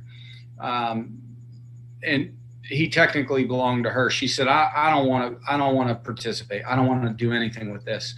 So I think she only produced a couple frosts that season. She ended up getting them out and getting rid of them. And then she donated the original male to a rescue. He's still alive. He has a neck tumor, but he's 4+ years old now. Perfectly normal, other than the fact that he's got like a big giant goiter on the side of his face. I produced the first generation of what I now call Frosty Turks. So I got that super hypo bred to a pure turkmenicus, which would make those first Gen 1 of those frosts. It made them 50% turkmenicus. Okay. So, and because that original male we got was young, coincidentally and fortunately, he wasn't able to breed until like June. Okay. So we didn't produce, 16 eggs, 12, 14, 16. We produced like 6 eggs, right? And so I think I only hatched that first season. I only hatched 2 or 3 that were actually frost, because frost is dominant. So you're going to approximately, you got 50% chance, right? For every baby is frost. And so of that 6 or so eggs, I think I produced 2 or 3 that first season. That first one was female. Her name's Lulu 1. Lulu 1 is now 3 years old. I don't have her anymore. I actually have a breeder in the Washington, D.C. area that was interested in the project, and he wanted to participate. So Lulu 1 is with him. Remember, the first guy was not turkmenicus. He has a neck tumor. Lulu 1 had a funky white, didn't have like a full-blown tumor, but had a funky white scale on her back. She produced, again, even though that she, because she didn't hatch until late, she didn't hatch until like September, October. I wasn't able to breed Lulu 1 until, midsummer the following year, which again is working perfectly because you're limiting your production. I've had people that are upset about this project that have said, oh yeah, right, you only produce 2 or 3 a year. What do you do? Just tell the gecko to stop laying eggs? Well, no, I don't breed the gecko until June, That makes and sense. breeding season's over in September. So naturally, you're just not going to get as many clutches. So Lulu 1 produced Lulu 2, and she's over here. And Lulu 2 is the mother. Lulu 2 is 75% turkmenicus because Lulu 1 bred back to a 100% pure wild caught bloodline turkmenicus male That's to how the produce numbers start 75% dwindling. turkmenicus. I'm starting to get rid of that super hypo stuff now, right? So Right. that possible patternless possible trimper is now small possible patternless small possible trimper, and every generation that's going to keep going down and down and down.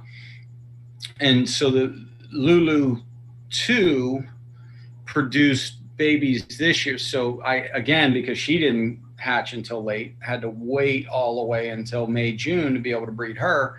She didn't produce as many clutches this year, and she actually produced 5. She produced 5 frosts this year. You have 3 of them. Yeah. I still have 1 of them, and then there's another one out there. Uh, Now, did you keep one of the males for a certain reason to take him to other pure so females? I am interestingly, I incubated. I'm looking for Lulu. Oh, I okay. got it. So I incubated for. I only incubated because. So I was living in Canada, Oh, and okay. I knew I was going to be relocating back to the United States, but I didn't know exactly when. Hmm. So every egg I was getting this summer, I only incubated them for male Yeah. because I wanted them to hatch. I knew it was impossible for me to get eggs eggs that were incubating from Toronto, Canada to Lake Charles, Louisiana, and for In them to time. still there was no way. Yeah. So I had to incubate everything at male because I needed them to get hatched, and I needed those babies to get 10 8 10 12 grams before I could get them to to the United States. So that's why I only produce males this year. And you, like I said, you have 3 of them. This Yeah. is the mother. This is Lulu 2. So she's the mother to the ones that we got? That's correct. Look Oh, yeah. at And those she eyes. still has. Now, when you say patternless, you don't mean Murphy's patternless, right? Do you just mean the normal line bred hypo, or do you mean actual Murphy's patternless? Well, the original Super Hypo was Het Murphy's patternless, but he was possible Het Murphy's patternless. He Oh, wasn't okay. proved. Yeah, because the ones She we was have, the 3 males, they're not like patternless at all. If I'm remembering them correctly, they have no, plenty of patterning on their back. So no. We sell these as well. I don't really sell these, so I list them on the website because I want people to learn about them. right. And then I started having conversations about why you want them, what do you want to do with them. That's how we met. And you expressed interest in the project, and that's why you have 3 of them. So if I wanted to, I'm not doing this to make money. If I wanted to make money, I would take a male and I'd breed him to 10 females, and I would pump out, a ton of lemon frost. But Right. what I'm trying to do is the hypothesis is that the cancerous lesions or the tumors may be the result of a genetic scramble. I just dropped her on a scale. Mm-hmm. She weighs 112 grams. No way. Yeah, man. How is she so big? He weighs 112. I didn't realize how big she was in your hand. That's insane. So, but she's not super giant or anything, right? Can't be right. No, I'm teared down to 0. She Tear is down. 112 grams. I did not realize that she was that big. How is she that big? That's a big girl. And she's not even like super like, excessively obese or anything like that. She looks pretty normal. She got a big old chunky tail. Yeah, chunky tail. So that's carrying some weight, but still. So yeah, you can Or see kind of a little bit of the bulgy eyes, right? Which is something that happens, but it's still not that bad. yeah, her eyes are a little bit bigger than the offspring that she produced this year, but it's not Not not bad on any scale from. yeah, it's not grotesque by any means. And the ones, what I really liked about the ones that I have, Big G, which is Gen 3, is they all have very streamlined normal features. Long faces, long bodies, natural looking eyes, which I thought was pretty amazing. So, where did you get the idea of crossing into the turkmenicus? Why not like the fasciolatus, the afghanicus, or did it just work out that you just had pure Turks? Or like, where did the I idea come from? I just happen to have pure Turks, and I also thought when I first looked at them that it looked kind of like it had Turkmenicus features to it, Okay. and I just thought that would just be a natural because Turks have that. They're not that bright fluorescent frost yellow. They're more of a dollar yellow with cool black pattern. I got a pure Turk male over here. Let me go get him. Yeah, let's see him. Yeah, they to me they kind of look almost snow-like. Like they're a little bit faded out. They're not as bold as like an Afghanicus or Macularis. Now, and the other thing is the pure Turks have really cool eyes too, which is obviously a feature of frost. Oh, so you So just thought it would be a really nice I combination. just it's kind of like when you're putting your clothes on in the morning. You decide what pants go with which top, right? Yeah, And very nice. So I that's just a looked. pure Turkmenicus there, 100%, right? That is 100% het-free pure Turkmenicus male.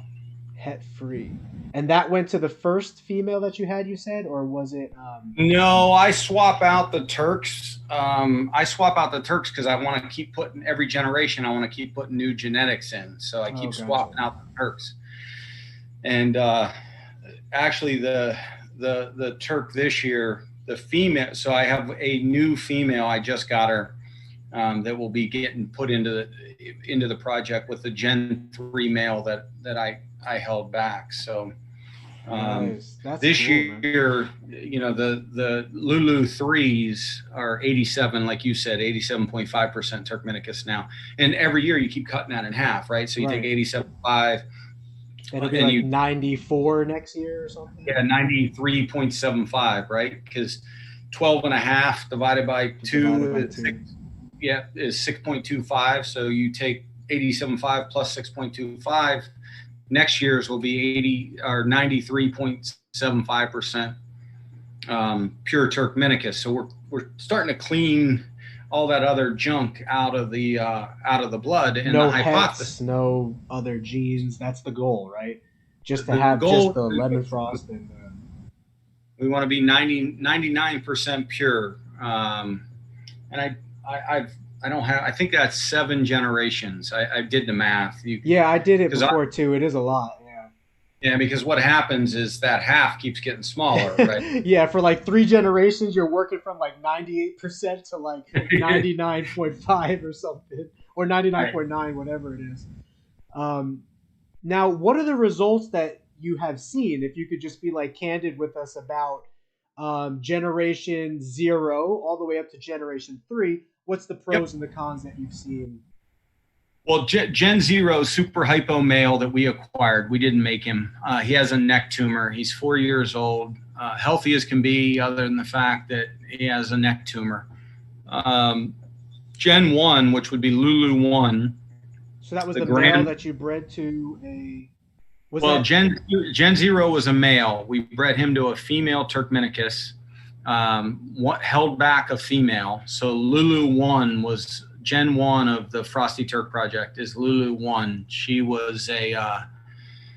a big girl too, but she wasn't 112 grams. She was, damn? That girl is in that big. 80, 85, 90 gram range. She was a big girl. Oh, so that's where the project started from. Sorry, right? That's where it came from.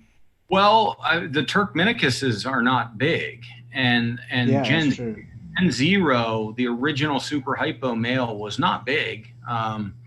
mean, he's probably he's just a typical adult male. I mean, call him 65 grams, 67 grams. I mean, he wasn't a giant or a super giant. So somewhere in there, we got big.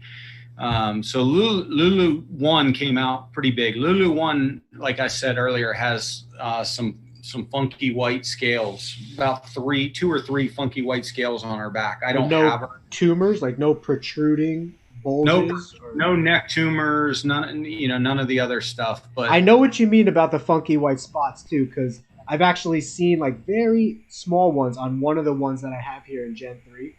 It just doesn't look like a normal scale. Yeah, it's like a cluster of, correct. It's like a cluster of pigment that is just like white or whatever, But right. But okay, yeah. Obviously, the things that people care about most are like the big protrusions, because in our humanistic mind, we think pain, we think agony, etc. But you've seen success with. Well, even the ones with the big, if you go back, there's been very limited studies done on lemon frost. They're clearly they got a bad rap instantly, and everyone just said we're done. Which is interesting because I think people worked for 15 years on enigmas trying to figure out if they could fix that. Lemon frost, they did like 1 season and said we're out. Right. People are still breeding enigmas, and they have neurological issues. Nothing, you can't fix it. We're 15, 20 years in now. Can't fix it. Yeah. Frost, we're only, I guess, 5 years in approximately at this point. So we don't know what we don't know.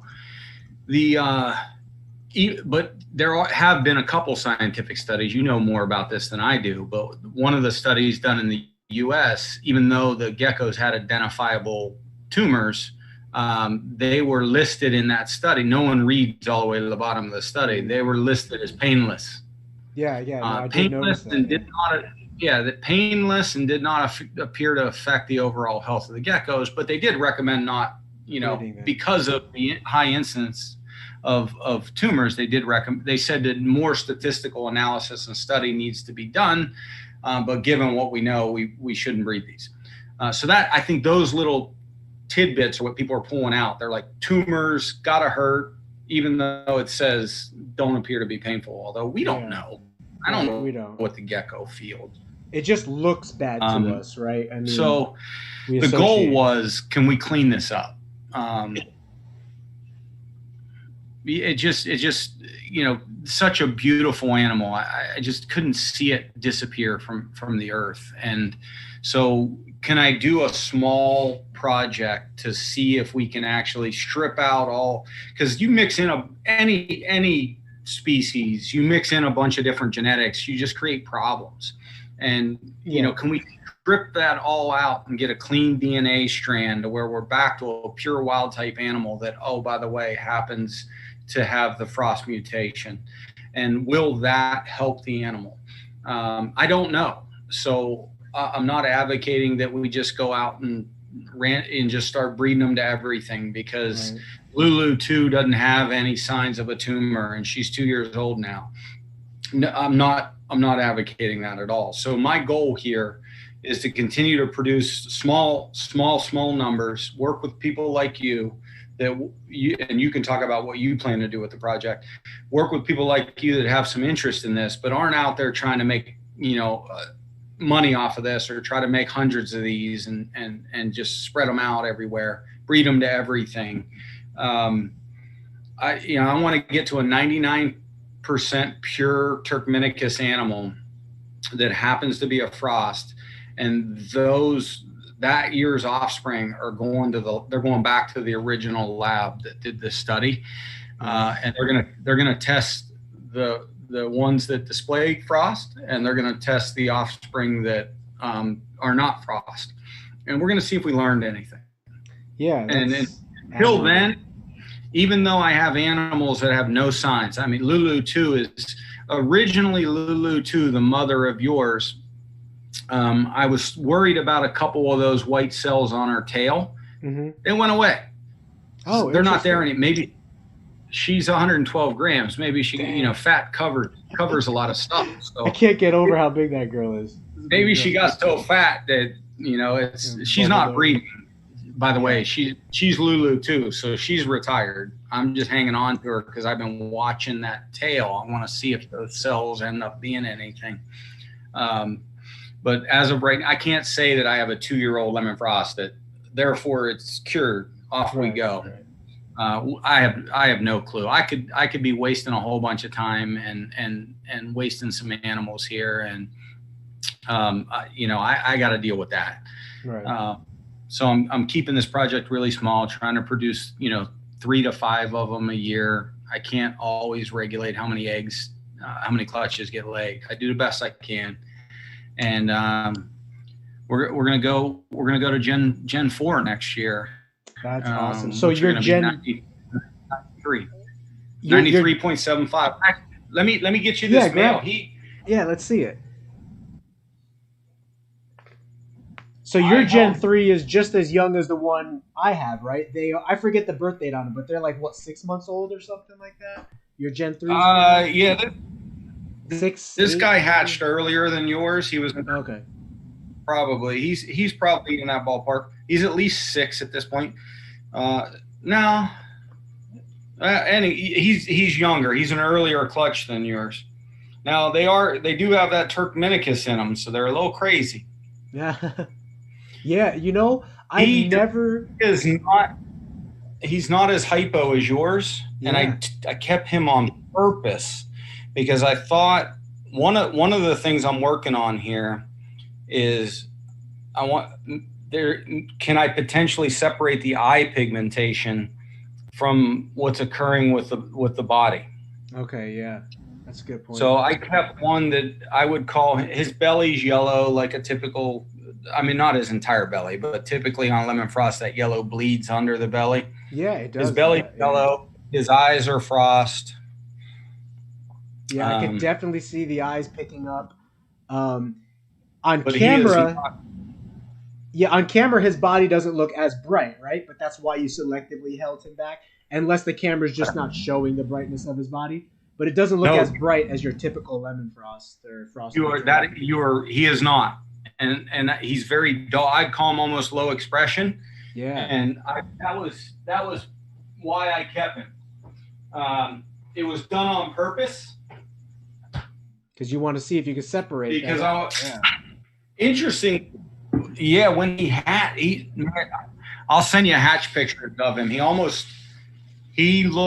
He was mostly white with like faint yellow bands. He looked kind of like a ghost. He looked different than any, and that's what you do with an F1 animal, right? You see a phenotype, kind of like Pony Boy, the Golden Knight. You get a phenotype where you hatch something that doesn't look like anything you've ever hatched before. You want to try to or seen before, and you're like, hold on, I got to keep that animal for sure. And if I can replicate it, so because he still had the frost eyes, those gorgeous frost eyes, and what he looked like at hatch was so different than any other frost that we have hatched. That's why I held him, because I want to see if that replicates. And that's very cool. And I hadn't thought about it until this season, but is it possible to get rid of, to just hold the eye mutation and get rid of what's going on with the body? I don't know. Right. And I do get, if it turns out that he's a dud, I lose a season and I still have Lulu too. So I'll have to make Gen 3s again instead of making Gen 4s. And that's one of the mistakes early on I made. I don't think I thought the project all the way through. I didn't think that I was going to go to a 99% animal. Yeah, I was like, wow, you really want to go deep down there, huh? So when you're only holding back one animal and you think you're going to go all the way to 99, if something happens to that one animal that you held back, you're not getting to 99. So from this point forward, my safety net is Lulu 2. If Lulu 3 ends up being a dud, I lost a season. I got to go back to Lulu 2 and do it again because she's proven. But as Gen 4s come out, I'm not gonna let myself fall back to 1. I'm gonna probably hold back at least 2, if not 3, as I get to Gen 3. And if you ever have Or, need I for mean, I'm some, sorry. yeah, let me know because we're gonna work that as well. And Yeah, if something happens, talk about why you got interested in this and what you want to do with it. so I found out about lemon frost a few years back, and like everybody, noticed the tumors and stuff, and didn't really give it any more thought. It wasn't until 2020, recently, within the last 2 months, I saw your Frosty Turk project. And what's cool about the turkmenicus gecko right now, and correct me if I'm wrong, and science, classification isn't always perfect, but Eublepharis turkmenicus is actually classified as a different species than Eublepharis macularis. Some are classified as subspecies. Am I wrong there? Like Afghanicus is actually Macularis afghanicus, or Fasciolatus is Macularis fasciolatus. But Turkmenicus is actually classified as Eublepharis turkmenicus. Let's That's start correct. there. Am I correct? So it is No, considered a separate you're, species.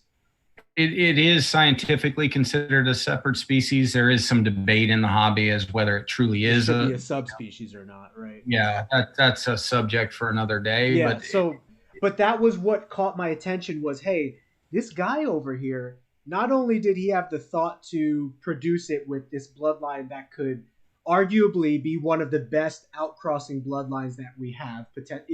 If usually when you cross speciate, the offspring are not viable or they're not able to create future generations themselves. They're sterile. So the fact that you can take a Turkmenicus and breed it with a macularis.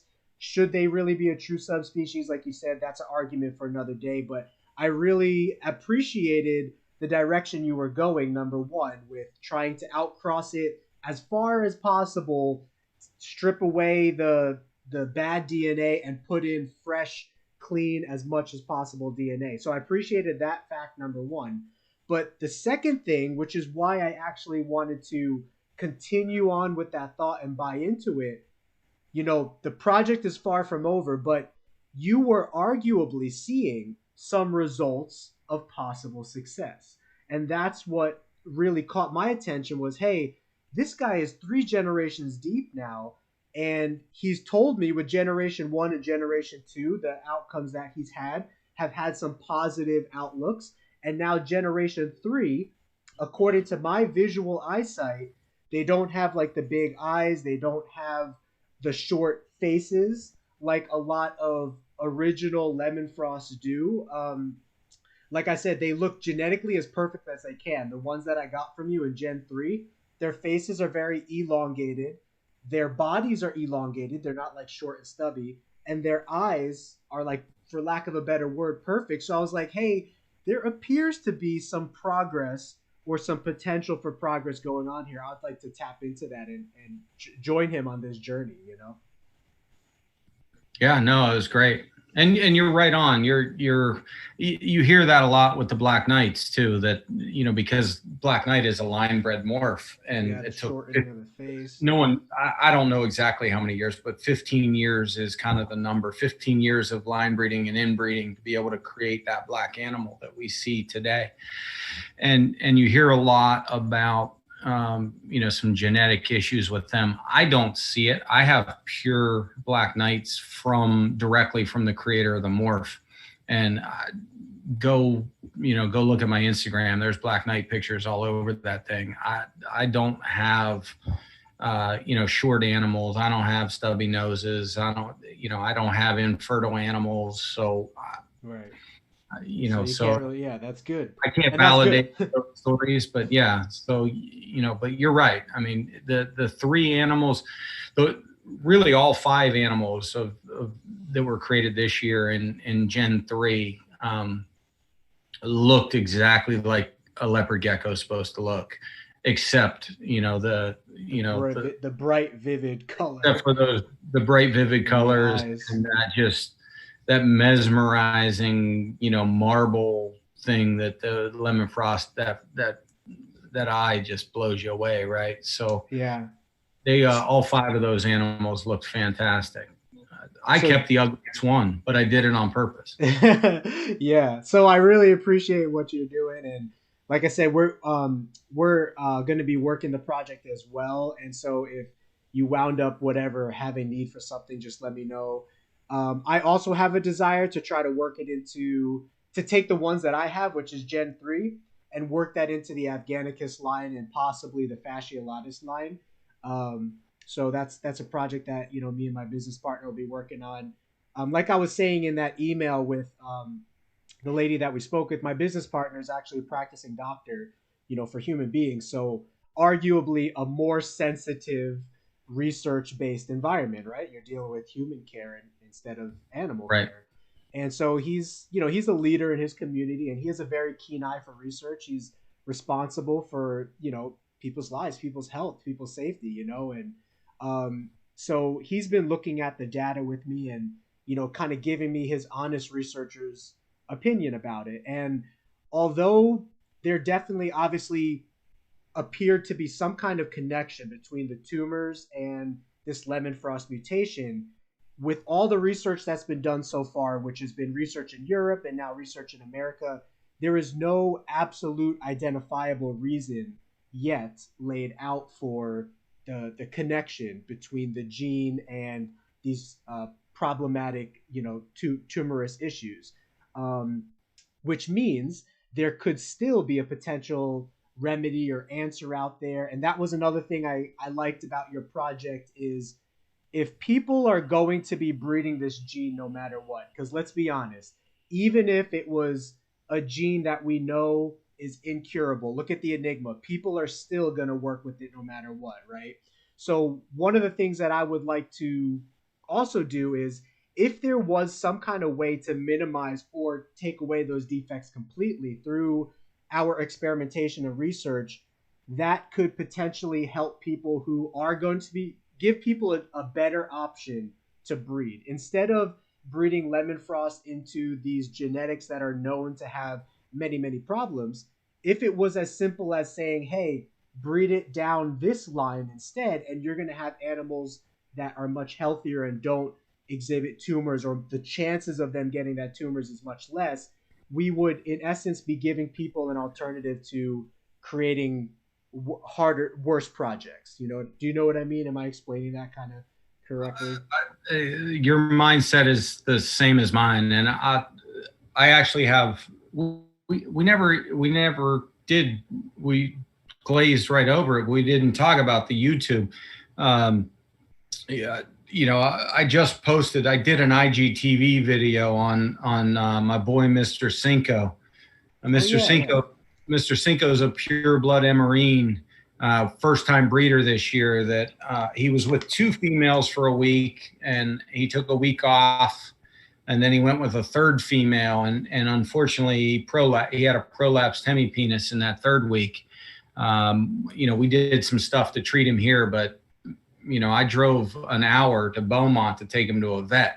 So I don't have a problem with veterinary care. I don't have a problem with those expenses. If you're going to be in this breeding business or even in the keeping business, gotta be ready for it. It's a living animal that is important, and you need to be willing to go spend money. So Mr. Cinco had a little minor surgical procedure. There's a part 1 and a part 2 on our Luna Geckos YouTube. They were originally IGTV videos, but I put them on Luna Geckos YouTube so you can watch them. And I am also, I'm a part owner of a veterinary clinic in Las Vegas. So I do not have a problem spending money with veterinary care or with research care. So I'm not breeding these animals to make money. I'm trying to, I just couldn't let them disappear. So I just had to see if there was a way to fix this, because I just think with the limited amount of information, the limited amount of time we had with lemon frost, I just think we may have jumped the gun. So I'm not advocating that people go out and just say, oh, it's fixed, let's go start breeding lemon frost again. I could get to Gen 7 99% turkmenicus blood, and it didn't work. It didn't work. So I don't know. So until then, what I'm trying to do is be transparent. Obviously there's hate that comes with this. So I didn't create some separate Instagram account. I'm not making 200 lemon frosts a year and selling them in Europe and Asia to try to make money. I'm making 3 to 5 of them a year. I'm working on the Frosty Turk project. And now I've got, folks like you, Frank, that are interested in this project for the right reasons, and looking forward to working with you and seeing if we can make progress.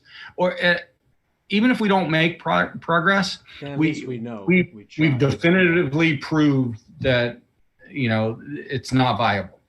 Where the argument for enigmas, it's still out there. People were saying, oh no, they don't display any syndrome.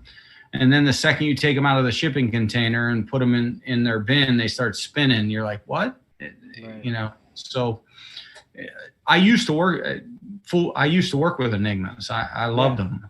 I thought had they were a couple cool too, and I actually had to put one down because it was no longer eating, and it was literally dwindling itself to death.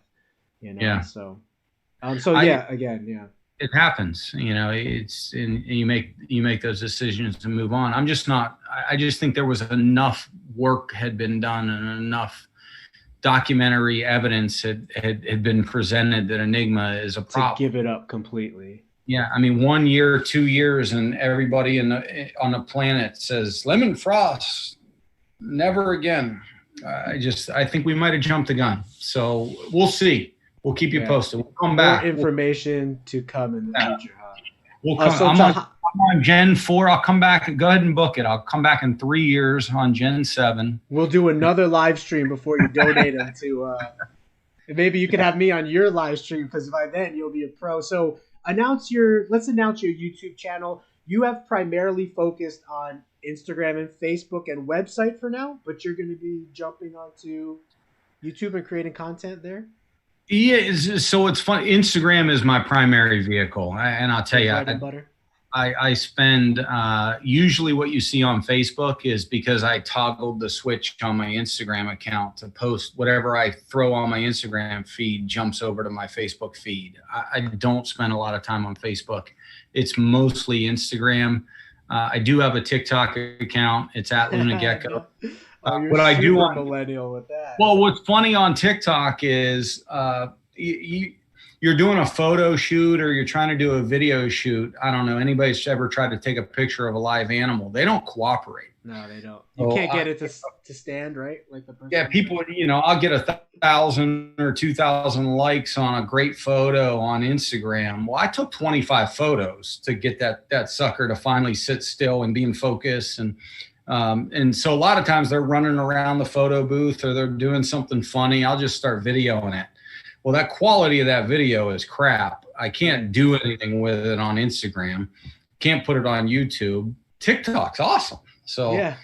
I'll music to it, or I'll run a little beat track behind it, and I'll throw it on TikTok. And so TikTok's kind of happening, for my stuff that I don't have anything else to do with. And YouTube's an outcross of COVID, so you got a lot of free time. Yeah. And decided to, and like you said earlier, there's not a ton of content related to leopard geckos on YouTube. The most popular ones are like Matt at Sasabek, and his stuff's 70 years old now. Good news is long live the king. It's still good information, but yeah. Well, I don't know if you know this, but Matt's out of retirement. He's back. Oh, is he? Okay. Yeah, because no one heard from him in the longest time. So what do you know? What's his coming back plan? I personally do not know Matt, although he seems like an awesome guy to hang out and have a beer with. But he just did a live on Strength and Leos, which is a really, really quality podcast. If you want to learn a lot about leopard geckos and a lot of the legends. Ron Tremper's been on a few times. Marsha McGinnis has been on a few times. I actually just picked up some pure GGG blood a male that I'm throwing into my tangerine project. So kind of mixing a bunch of stuff in there. Nice. So I just picked up a GGG Sun Glow from, well, not from Marsha. She's retired. But if you go to Strength and Leos, you can learn a lot. It was a great podcast. There's a lot of stuff out there with these guys. But Matt just did a live. He just went live with Strength and Leos. I think it was last weekend. Okay, I'll have to look for that. Yeah. And I think he has 2 or 3 episodes with Strength and Leos in the can that have not been released. So they come back for, I think this will be season 3. Evan, a guy over in California, put this thing. Decked Out Geckos is Evan. But he also runs the Strength and Leos podcast, and they're going to release the Matt episodes, I think, in February. So, okay. And then Matt's been posting a little bit here and there again. So, wow, you're gonna. He's coming out of retirement. The king is back, huh? Long live the king. Yeah. That's all I can say. I always referenced him when newer people were asking. You know, that's who I learned a lot from him. He's a lot of the morphs and combo morphs and stuff that we work with now, he created. Yeah, so right. He has so many first in the worlds that he's the king. So, well, nice. We will welcome him back, and like you said, getting that fresh content on the internet will just build more awareness and also community. That's another thing that content helps create, especially online nowadays, is people can feel connected to ask questions, to get answers. Someone in the live chat was asking, how often do you do lives? You know, because people want that connection and community. And that is one area where I feel like the leopard gecko community can improve. Because sometimes you got this big breeder way off doing this and this breeder way off doing that. And YouTube is arguably one of the best platforms to create content on in this millennial age. It's what a lot of the younger generations that are going to be getting into the reptile hobby, that's where they're going to be going to seek for information, to look for breeders to buy from, and, you know, just learn from the hobby. So I think it's great you're jumping on, and I look forward to the content you're going to create and getting out there. Thanks. So I said, you know, I've thrown some IGTV videos up there just to get some content on the channel, because the channel is actually live. It's Luna Geckos. It's on YouTube. I did launch a teaser last week. It's about a 12-minute video, and it's the story of G and how Luna came to be. And the official launch is Monday the 11th tomorrow at 11 a.m. Central. So the reason for the 11th and 11 is important. See if anybody in the chat knows what Luna and 11 have in common. And tomorrow is a full room tour. We spend the entire episode tomorrow showing some geckos, but you know, we work with other species too. We have cresteds and gargoyles and Urodactylotes, which I freaking love the chameleon geckos. But tomorrow is a room tour, and Frank, we'll give your guys a quick exclusive. Oh, nice. We get an exclusive room tour. Nice. There's some new cow tanks. They're dirty. They need cleaned. That's gargoyle crested geckos, right? Well, that's all cresteds up. Well, no, there's a gargoyle and male in here. It's supposed to be a female, but it's a male. So okay. There is a Sarah sonorum male down there. There's a 1-2 group of Urodactylotes. There is a juvenile crested. There is that is a juvenile, supposed to be a female Sarah that's ultimately going to breed with that guy. There's a 1-2 group of Urodactylotes in there. Nice. These we get into the racks. These are African fat tails. The rest of these are leopard geckos. It's the infamous leopard gecko rack. Can't really see it. I'll go over to the other side. So there's, nice. And I have another rack that's going in the corner over there. Another double rack going in the corner. What rack company do you use? Is that they are the Vivarium Electronics, the VEs. Okay. I use VE6s, and I buy from Reptile Basics, or have always bought from Reptile Basics, and they used to come assembled. And because of shipping costs, they now ship them unassembled. So the reason the new set over here is not here is because I haven't put them together yet. So that's going to be a YouTube video. Okay. And I don't know if I'm happy about this assembly thing. I used to like when I just unboxed them. Right. Well, you can tell us all your feelings in the video. A couple incubators over here. Okay. This is just a little refrigerator incubator. I use that for the new cows, because the new cows don't like that temperature. So I need the refrigeration as well. Gotcha. Yeah. I don't have anywhere in the house where I can keep those guys at 70, 72 degrees. Temperature moves too much here in Louisiana. So I think today it's 30. On Thursday, it's going to be 66. It's just too much variation. That's pretty crazy. These are our leopard and our African fat tail. These are hot box sea serpents, hot box incubators. Love those. Okay. That's what we put the baby cresteds or baby new cows in these 6-quart tubs. That's an old arboreal rack that has dubia roaches and crickets in it now. And then you get over here, and I got a couple gargoyles over here, and then a little. All of my new cows are in bioactives. Yeah.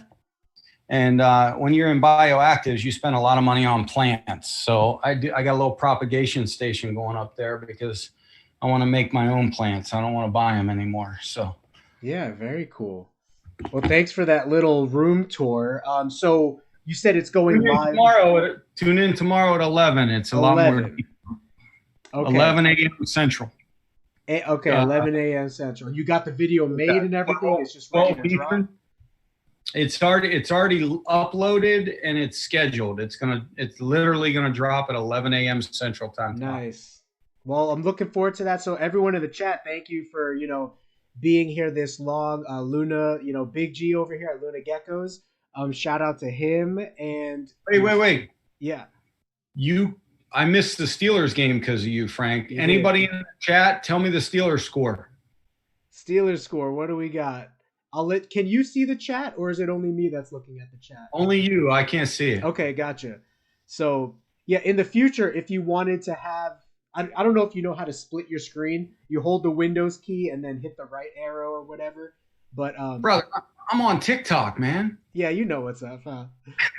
Shout out from Texas, Luna. I have family where you're at, so really cool. So yeah, you can open up the YouTube. Holy shit! 35-16 Browns. The Steelers are getting their ass kicked by the Browns. There you go. So you arguably missed a good game. I mean, I'm glad I did this instead. Thank you so much for doing this, Big G. I really appreciate it. Your channel goes live tomorrow. I'm gonna watch that video. I purposely didn't watch your introduction video. I was so tempted. That's on there right now. But I was like, I want my reaction to his story to be live. I didn't want to have the pre-notion of how you got started already in my head. I wanted to just ask you those questions live. So I'm going to go back and watch that video as well as now your new video tomorrow. Yeah, it's a lot more detailed. I tried to give you the Cliff Notes version today, but yeah, go watch them both. But thanks, Frank. I really enjoyed. I enjoy watching your content on YouTube. It makes 8 hours of cleaning poop go faster. So I hear you.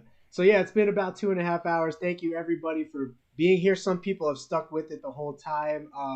If you need to, just watch the live stream over. We covered some really cool topics. How Big G got into it, some Tangerine stuff, Frosty, Turk, Black Knight stuff. So really cool topics there. So thank you, Big G, for staying this whole time. I think your wife is Chelsea Chick. Is that her name?